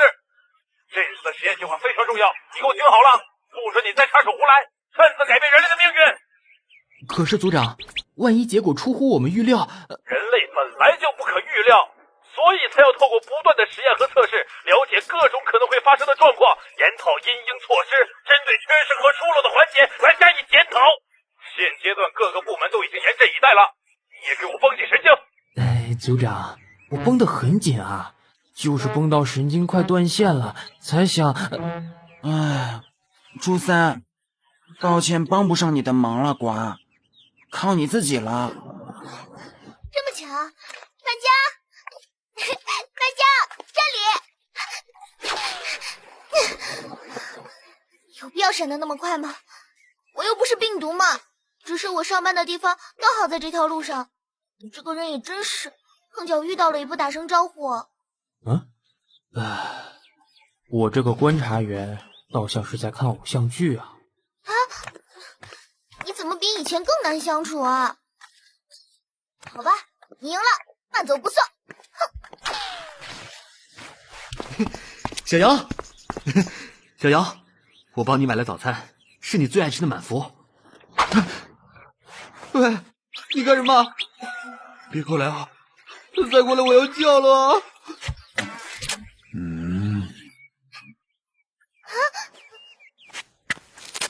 不要啊，范江，你想干什么？离他远一点，再让我见到，保证你粉身碎骨。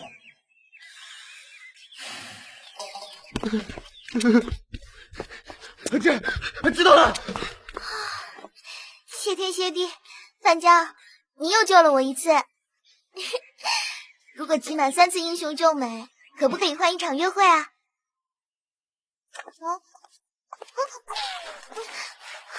留下你的微信，我就放你走。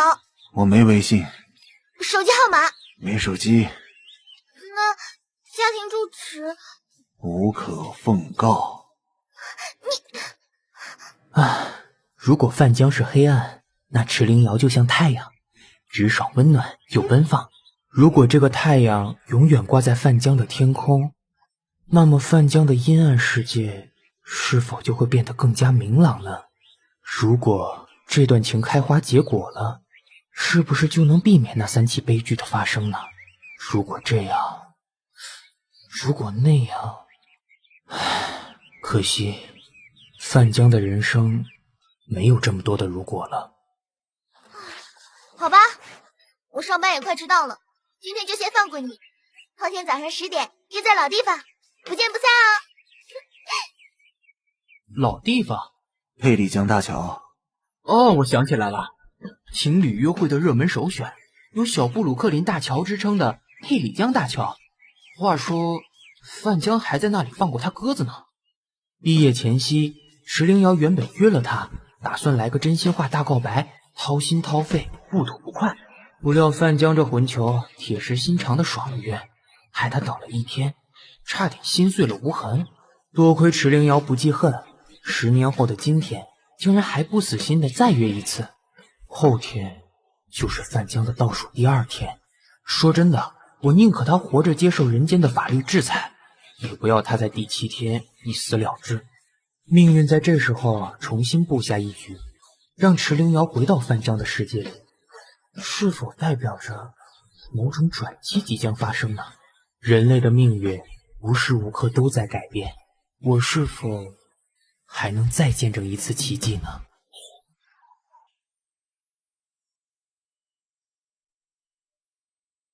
哎，好，到时候呢，新娘往这边站，新郎，新郎，你就站这边。哎，这个难道是你大姐的婚礼？谁让你来的？自己滚！别逼我派人把你架走。范江一泽，你来做什么？我不记得家里有发喜帖给你，你最好快点走，省得妈待会儿见到你又老毛病发作。怎么搞的？他怎么来这儿了？可不是我告诉他的。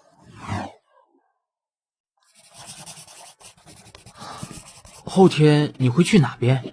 佩里江大桥、圣母恩教堂。这问题的答案，后天你就知道了。等到第6天，好不容易等到范江出门，范江居然回大学化工馆收拾他的私人物品。我先去厕所。莫急莫慌莫害怕，他想收拾就让他收拾，反正还有时间。等他收拾完东西，应该就会去佩里江大桥赴约了。之后离开学校，范江朝着佩里江大桥的方向走去。很好。哎，糟了，忘了圣母恩教堂也是这个方向。现在左边通往佩里江大桥，右边是通往圣母恩教堂。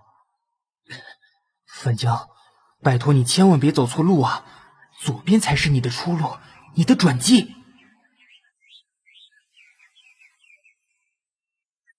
哎，范江一泽，你去教堂做什么？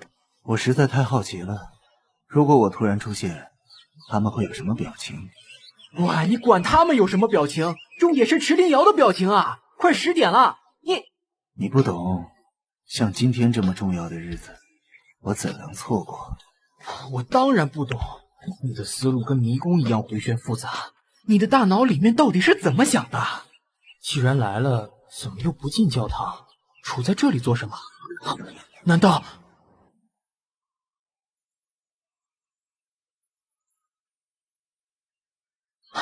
警察怎么知道范江今天会来？难道他的哥哥姐姐觉得不安，前天见到他后，私下却通报了杨警官？大约过了半个钟头，婚礼差不多也开始进行了。杨警官，不好了！快，动作快点，快上车！怎么回事啊？呱呱，10万火急，马上帮我查一下最近1个钟头室内是不是有发生什么意外？好像有啊，我听说死神部和机动部在收到上级的指令之后，已经全体出动了。呱，什么？全体出动？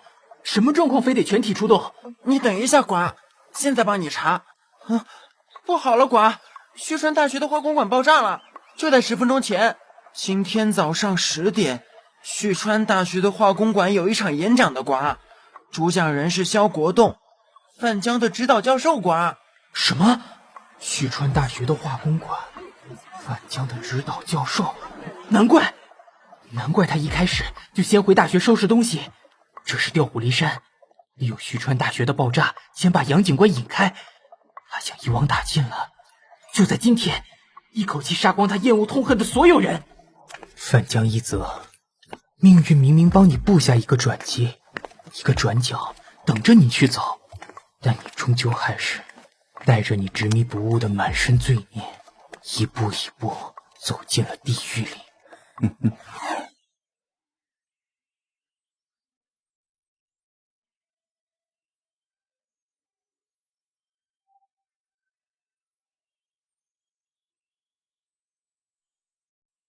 如果你的生命即将走到尽头，你想不想收到死亡通知？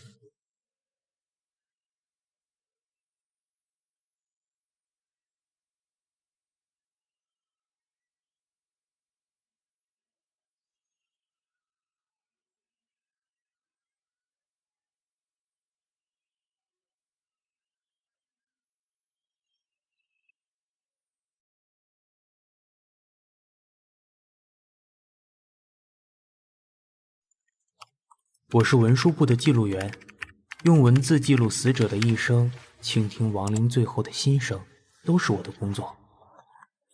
但我从来没有想过，有一天会用这么复杂的心情面对他。范江一泽，你还真是阴魂不散。没办法，谁叫我是你的记录员呢？这是你最后的记录，有什么话你尽管说吧。听完你的遗言，我才能写完你的人生档案。没什么好说的，你自己看着办吧。范江一泽，你知道多少人死在你手上吗？那些全是人渣，死不足惜。就算是人渣，也轮不到你来执行非法正义。更何况，在那几起爆炸案中，还有许多无辜的受害者，你难道一点都不觉得愧疚吗？这些话审判庭的审判长都说过了，能不能换点台词啊？好，我们说别的，就说池灵瑶吧。他在佩里江大桥从早上等到黄昏，跟10年前一样。我不相信你心里没有他，为什么不给他一次机会呢？也给你自己一次机会。明知道没有结果，何必留下眷恋？又知道没结果了，你听过他的心声吗？你知道他这10年来是怎么找你的吗？命运安排他在你生命中出现2次，而你2次都把他推开。不推开又能如何？让他跟我这种怪胎在一起吗？让他也跟着受尽羞辱吗？他受得了别人异样的眼光吗？这是他的人生档案，从他出生到今天的记录，我特地为你申请的。你在他心中的分量，你留给他的回忆，他对你的感情，我无法用语言形容，你自己带去地狱慢慢看吧。我知道命运有时候很残酷，打从一出生就没有选择。至于池灵瑶，等他将来有一天临终来到他的记录员面前时，我敢跟你保证，你范江一泽就是他这辈子最大的遗憾。大家都叫他小太阳，可我怎么看他就怎么刺眼。所有人都离我远远的，他却偏偏老爱在我眼前晃来晃去。高二下学期的时候，他被一群混蛋耻笑，笑他暗恋怪胎，他也不否认，还跟那群王八蛋吵了起来。所以，你把那群王八蛋一个个揍进医院里，差点被退学。你父亲爱面子，动用他政商两界的人派到校方去说服，才把这件事压下来。对，知道我不会被退学那天，他哭得一把鼻涕一把泪。小太阳，下雨了。那叫喜极而泣。我知道他喜欢我，真心对我好，但我没把握。我不确定自己有没有信心跟他在一起，只好忽视他，彻底的忽视。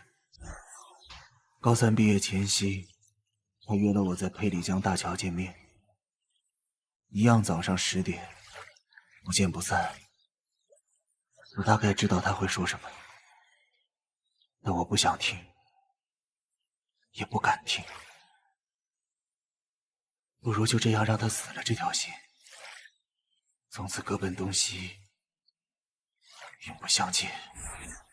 你这个人就是这么偏执又矛盾。你渴望被爱，却不懂爱，也不敢爱。如果你当时鼓起勇气，亲自走上佩里江大桥，也许你的人生就不会越走越偏离轨道了。从来没有人教过我什么是爱，怎么爱。我的世界里只有鄙视，只有恨。你这么说，你祖父情何以堪？他给你的爱难道不算爱吗？池灵瑶情何以堪？他把你放在心上整整10年，10年呐！这么漫长的岁月，换成其他人早就移情别恋了。你祖父给你的爱明明那么温暖，却没有点亮你阴暗的内心，所以命运才会安排池灵瑶加入你的人生，可你却一而再再而三地把他推开。人生又没有地图，我怎么知道哪里该转弯，哪里该直走？我又怎么知道直走会不会变得更好，转弯会不会变得更糟？你说的对，人生没有地图，人在迷途时，谁都不知道下一步该怎么走，但还是可以试着走一回，管他直走还是转弯，走一次总是机会啊！这个世界上有许多人都是这样走过来的。要不要我再多印几本人生档案，让你带去地狱看？人生际遇比你惨痛的人多的是，你真该看看他们是怎么走的。人生是在比惨的吗？当然不是，幸与不幸人各有命，所以人生比的是心态。谁能掌握好心态，谁就能走出一片天。我很遗憾，你的倒数7天竟会如此惨烈。我原本以为你会去见他的。10年前不见，是因为没有自信；10年后不见，是有自知之明。我的双手已经沾满血腥，不想耽误了他。有件事我必须告诉你，也许你听了才会知道什么叫悔恨。死亡通知这个实验计划，第6个人选原本不是你，因为那个人突然提前死亡，所以才会轮到你。换句话说，你的倒数7天是我们大老官特意给你的机会。事实证明，你们大老官没有选人的眼光。不，你错了，人的命运是可以改变的。那天你在交叉路口停下来，就是一个转机。如果那天你向左转，走上佩里江大桥，你的结局就会改写了。什么意思？如果那天你去见了池灵瑶，杨警官将会循线逮到你，最后你会受到法律的制裁，但不会被判死刑。知道为什么吗？你高超的专业技术使你有机会替政府的防爆单位破解各种爆炸装置，帮助强化防爆机制。用这种方式，你弥补了犯下的所有罪孽，戴罪立功。这原本是机密，不可泄露的，但你在审判庭接受审判的时候，完全没有悔悟之心，所以，我们小老官要我把这些事告诉你，让你带着真正的悔意下地狱服刑。你们小老官还真狠。大老官恩慈，小老官赏罚分明。但愿你在地狱服刑的期间能真正忏悔。帮个忙吧。啊？池灵瑶往后的每一年，我只是想知道她过得好不好。我会帮你申请的，把她往后每一年的人生档案都影印一份，请御史转交给你。多谢了。范江一则，天堂地狱一念之间，一念之差，万劫不复。很多事下定决心之前，先冷静下来，重新思考一遍，或许就会有不一样的结局。路走错了，可以绕道重走，但是人生只有一回，不能重来。人生在世，帮自己留点余地，走到地狱尽头回不了头了，才是真正的边缘。死亡通知这个实验计划源自我们大老官的怜悯，主要是让即将往生的人们在有限的时间内把握当下，别带着遗憾离世。同时也在观察人类在紧迫逼人的倒数7天到底会做出什么事，而这些人所做的一切究竟会让世界变得更好还是更糟。事实证明，人类的心无法预测，并非每个人都会善用他的怜悯。当我们把死亡将至这件事通知给人们之后，就等于是冒着一场风险极大的赌注。范江一则的毁灭性结局不但造成人世间的重大伤亡，也让这个以人性为出发点的实验出现一个悲剧性的结果。第一轮的测试是否因此终止？下一轮的测试是否还能继续？死亡通知将来能不能全面启动了？因为第一轮的实验还有最后一位人选，而我非常想念他，非常想见他。啊！初三，进来吧，长官们要见你。怎么样？实验终止还是继续管？等最后一位人选测试完，第一轮实验就正式告一段落。上头表示还会再召开一场检讨会议，到时候才会决定终止或继续。多亏邹守宽医生死守他的金字招牌，用他高超的医术击退混蛋肖邦，我才能再多活2年。不过也因为这次意外，我被医院诊断出有心脏衰竭的疾病，死亡率极高，顶多只有4年的存活率。我的青春无敌，我的神采飞扬，因此终结在18岁那年春天。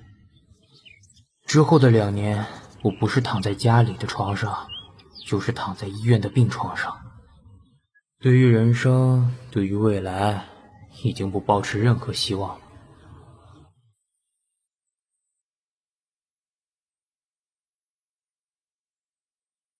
哎，小子，我听说你要出院了，喏，这个给你。球王比利的亲笔签名哦，哎，价值连城，只送不卖，是你我才送的哦。我听你在吹牛，这根本是你自己乱签的嘛。既然被你识破了，那还我，我自己留着。哎，哪有这样的？送我就是我的了。哎，初三啊，干嘛？别管什么2年、4年，多活1天是1天。多活一年是一年。死亡呢，并不可怕，可怕的往往是等待的过程。别输给自己的绝望和软弱，与其等待死亡，不如活在当下。谢了，我现在只想回家，然后慢慢等死。但我还欠他好几句感谢，感谢他救过我的命，感谢他时常来病床前探望我，螳螂，感谢他不当我是病患，而是朋友。哈哈哈！我要赢你了，要赢你了！早知道那一天是我生前最后一次见到他，我一定会走了，好好的感谢，好好的道别。无奈千金难买早知道，1987年4月，我的家乡发生了大地震。就在我出院半个月后，这座美丽的城市一夕崩塌。我与他从此天人永隔。我有一个整洁美满的家庭，我的父母都是上班族，一个在银行工作，一个在农会工作。我哥哥初一，姐姐初二，原本都是大学生，却为了帮家里筹钱治疗我的病，相继休学了。初一从早到晚都在骑车送货，初二白天在餐馆端盘子，晚上在家帮人修改衣服。我家有一台缝纫机，缝纫机上头布满了岁月的痕迹，是我祖母留下来的。我小时候很喜欢踩着踏板，听缝纫机发出哒哒哒的声响，但现在我只要听见哒哒哒的真车声，内心就会感到相当愧疚。初二踩着踏板，一下修改裤子的长度，一下修改裙子的腰围，双手始终没停过。我的母亲则是坐在一旁缝雨伞，脚边堆满了好几箱的折叠伞。而我的父亲当然也没闲着，每天银行下班之后就得去私人补习班当数学老师。整个家除了我，每个人都很忙碌，全都为了我拼了命的工作。但我实在很想告诉他们，别这么辛苦了，反正我横竖一死，再活也没多久了，我想放弃治疗了。初三，你怎么还没睡啊？肚子饿了，妈去帮你下碗面。不用了妈，我不饿。没关系，多少吃一点。等会儿你爸你哥回来，八成也饿了，我多煮一些，大家一起吃。初三，我有条洋装，你帮我拆下线，拆领子那排就好，其他的别乱拆哦。初二师傅，你不怕我拆毁这件洋装吗？那就拜托你手下留情，这件洋装贵死了，我可赔不起啊。知道啦，我会很小心的。这件洋装听说是舶来品，一看就知道很昂贵，我完全不敢大意。但我同时也替初二感到不舍，他才22岁，正值芳华璀璨的年纪，这件洋装如果穿在他身上，一定更美。但是他已经2年没有买过新衣服了。初三，你怎么下床了？我躺得好腻啊，想下床走走。爸，我去帮你放洗澡水。没关系，你先帮初二，爸自己来。妈，我带了些烤地瓜回来。我今天送货，刚好看到路边有个摊贩在卖烤地瓜。你们2个嘴馋的家伙，赶快吃吧。那天晚上，我妈煮了一大锅面，我们一家5口坐在客厅，边吃宵夜边聊天。每当一家团聚的时候，我都特别开心，也尽量不把我消沉的心情表现出来。尽管每个人的心里都笼罩着我即将死去的阴霾，但我的家人却始终团结一心，父母兄姐也都比我乐观豁达。讽刺的是，我20岁那年并不是死于心脏病，而是天灾。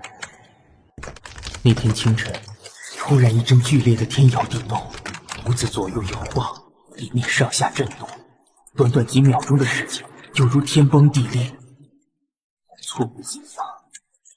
紧接着我便失去意识，失去知觉。啊！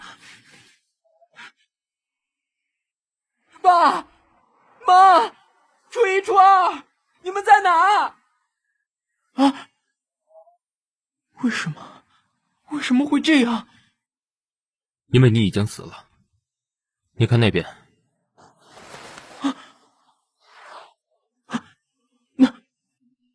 那是我的手臂。我爸妈呢？我哥我姐呢？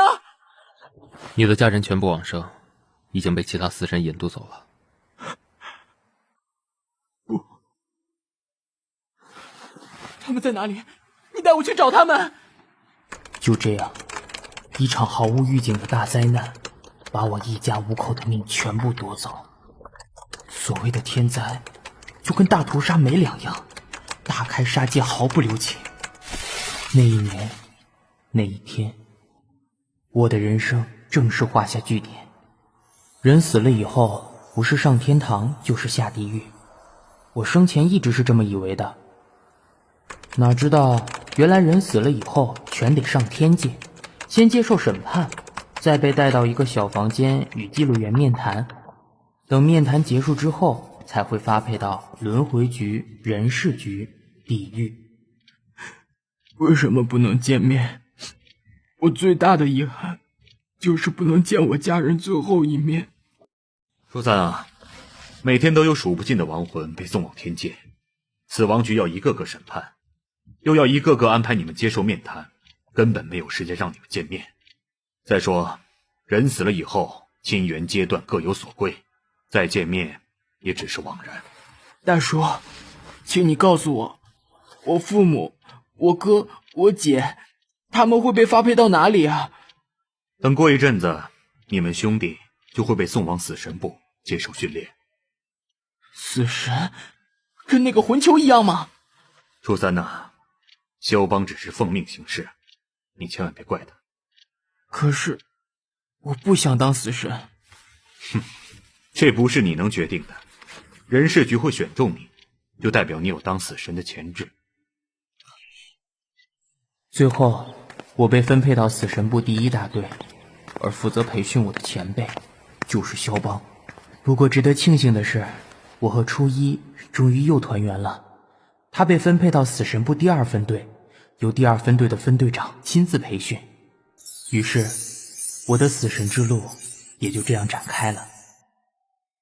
在萧邦那个魂球的铁血教鞭之下，我只花不到3年的时间就正式升格为死神。我的培训期只比初一长了1年。初一太强了，受训2年就升格为死神。在我担任死神第5年的时候，他已跃升为第2分队的分队长，而萧邦那个魂球则晋升为第1大队的大队长。比较让我莫名其妙的是，初一和萧邦竟然成了死神部的哥俩好一对宝，而我这个亲弟弟反而变成外人似的。哼！当然，我也有我的哥俩好，我的好兄弟呱呱。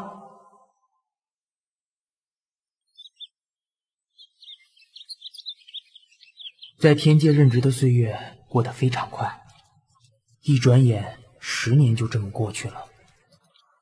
如果我还活着，差不多也30岁了吧。但我怎么都没料到，居然会有一天得亲自去接应他。我的救命恩人邹宽守。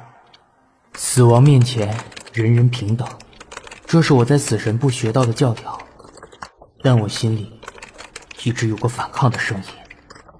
死亡一点都不平等，命运一点都不公平。好人受尽凄风苦雨，坏人却享尽荣华富贵。尤其在接到邹宽守即将死去的消息，我对死亡的公平性更加质疑。呱呱，我拜托你的事搞定了。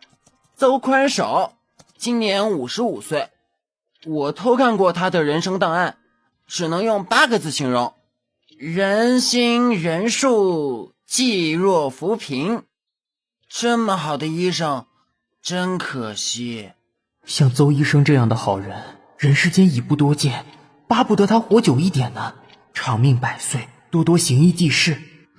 不知道命运是怎么安排的，竟然只让他活到明天。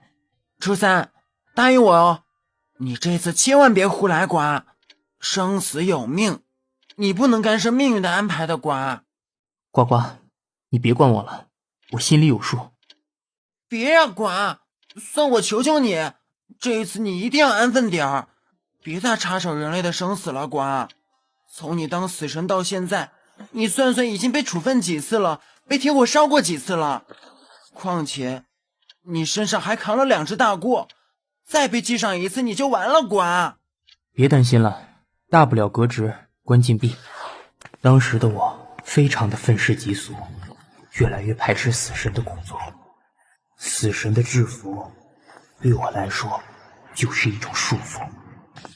人们面对死亡的恐惧，面临死亡的绝望，往往会透过眼神传达给我，而我畏惧那种眼神。那时候满心愤恨的我，一心只想挣脱的我，其实早就失去当死神的资格了。但我那时已经收到邹宽守的死亡引渡令，无论我内心多么悲愤抗拒，终究还是得执行这趟勤务。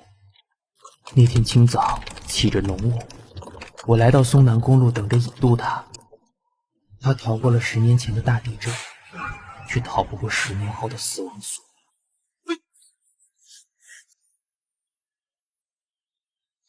怎么回事？转向和刹车失灵了。他会受到严厉的处分，就算会被天火烧到魂飞魄散，我都要救他一命。给我停下来！初三，救命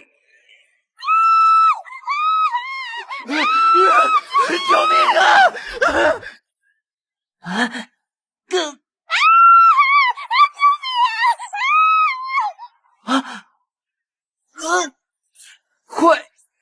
快要坚持不住了！初一，小八，松南公路事件造成5人死亡，其他生还者轻重伤。我被记了一只大过，革除死神职务，褫夺死神异能，在不见天日的牢房里关了2年禁闭。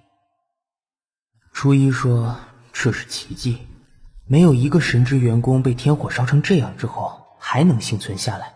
但是当时的我根本不相信奇迹，固执的我为了救活邹宽守医生，却引发了蝴蝶效应，改变了几十个人的命运，造成严重不可收拾的后果。有5条人命因为我的冲动危机无辜丧命，有10几个人因为这场意外事故终身残疾。松南公路事件成了我心中永远的痛。关禁闭的那2年也关注了我的愤世嫉俗。在黑压压的牢房里，我只能不断的忏悔，为无辜丧命的死者祈祷，为终身残疾的人们祷告。但我对命运、对天理、对死亡的公平性依然充满了质疑。为什么我明明已经拼尽全力了，为什么还是无法避免伤亡的发生呢？关完2年禁闭之后，我被调到文书部担任记录员。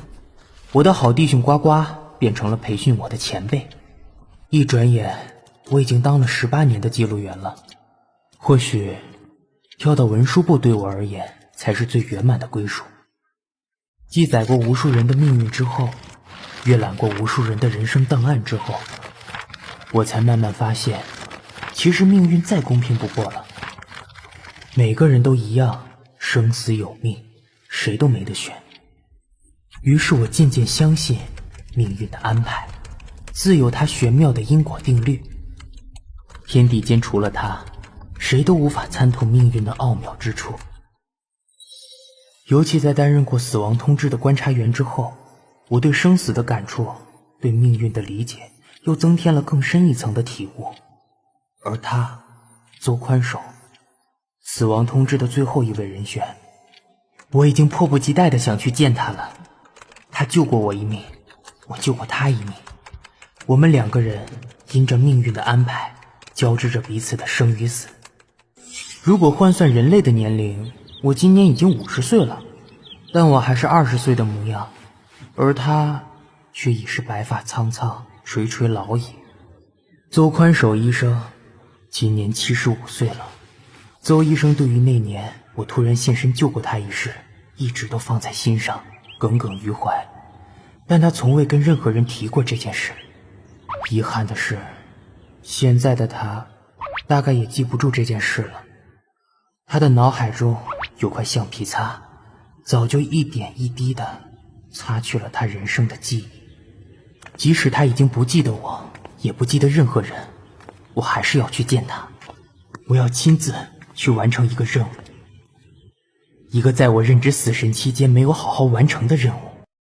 他的倒数7天，直到他的最后一天，我都会陪着他。如果有机会，我要亲口向他道谢，亲口向他道别，然后在他离世的那一天，亲自将他送往天界。再度回到我的家乡，老实说，我内心真是百感交集。阔别30年，家乡的山河依旧美丽如昔，无奈景物依旧，人事已非。这个风光明媚的城镇，当然也会随着时代的变迁，转变成另一种新风貌。带着错综复杂的心情，循着记忆，我找到了邹医生的家。爸啊，春天的阳光都是骗人的，我帮你盖个毯子，别着凉了。啊，你是谁啊？爸，我是你大媳妇春荣。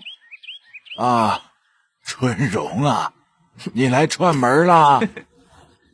邹宽守的妻子已逝，整个家都是这个能干又孝顺的长媳在打理。然而现在的他早已分不清谁是谁。邹家大屋4代同堂，4代子孙通通住在一块儿，上慈下孝，和乐融融，这是非常了不起的一件事。邹家儿孙在邹宽守宅心仁厚的家训下，个个出类拔萃，正直谦卑。爸，你要不要喝杯茶？我去帮你泡杯参茶，养养气啊。啊，好哟，正渴着呢。我压抑着满心的澎湃，慢慢的，一步一步的走向他。你又是谁呀？我是初三，我来见你了。哦，初三呐，你放学啦？邹医生，来，把你的手借给我。哪一只呀？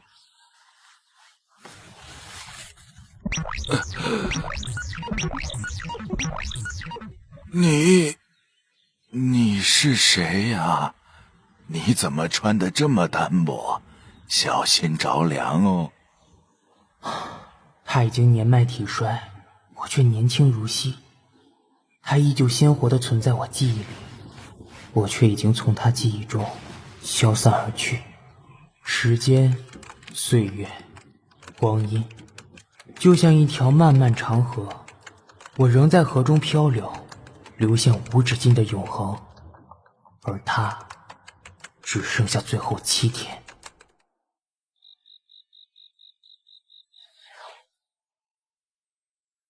来，看这个，看这个，哟，哎呀，你这个小不点儿打哪儿来的呀？你们那个谁呀？这个小胖娃是谁家的呀？啊，阿公是我家的，你先抱一下啊，我打个电话回公司。整个大家族围绕在一块儿，老老少少4代同欢。爸，今天李长伯送了好多笋子来，煮了你最爱的笋子炖排骨，你先喝碗热汤，开开胃。哎，好，真香。邹医生真是好福气，我打从心里替他感到欣慰。他这一生行医济世，古道热肠，不知道从死神手中抢回了多少人命，连我都曾经受过他的恩惠。他之所以被称为侠医，是因为他拯救的不只是医院里的病患伤者，还包括这个城镇所有贫困穷苦的人们。病患家境贫穷，付不起医药费，他就自掏腰包；伤员孤苦无依，行动不便，他就提着医药箱，骑着他的脚踏车，挨家挨户去帮他们换药。大地震过后，他整整有半年的时间没有回家睡过一场好觉，从早到晚待在医院里，诊治伤员，照顾伤员。像他这样的人，我当然舍不得他死去。人世间太需要他这种心慈仁爱的大好人了，所以当年我才不惜一切代价，宁可逆天为继，也要救他一命。我为了他背负着一个沉重的十字架，我永远都不会原谅自己。松南公路事件的悲剧是我必须承受的罪。老实说，我很庆幸，因为这7天你无需等待。你脑海中的橡皮擦总会帮你擦去一些事情，让你的每一天都像是全新的一天。到老临终，这也未尝不是一种幸福啊。爸，我扶你上床睡觉。好啊，也有点困了。爸，今晚有没有吃饱啊？有，笋子好吃。可我记得咱们家没种笋子呀。是李长伯送来的。李长伯，谁呀？爸，人家李长伯天天都来跟你请安，你看你都把人家给忘了。爸，你好好睡，我走了。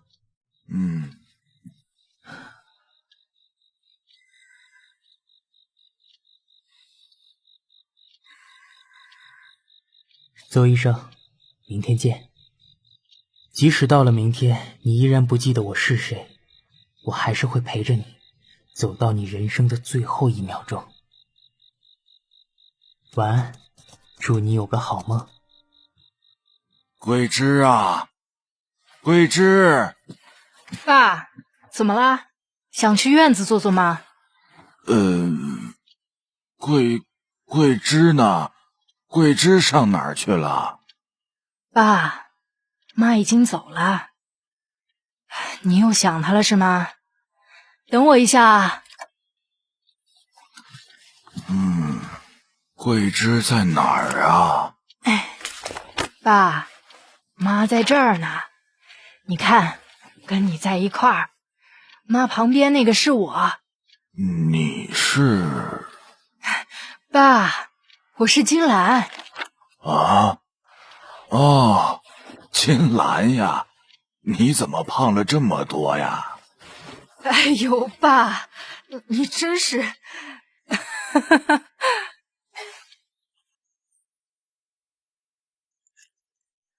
有一种遗忘叫无可奈何。桂枝是他的妻子，5年前离世，可惜现在的他脑中一片空白，尽管看着泛黄的相片，也无法怀念任何人，缅怀任何事。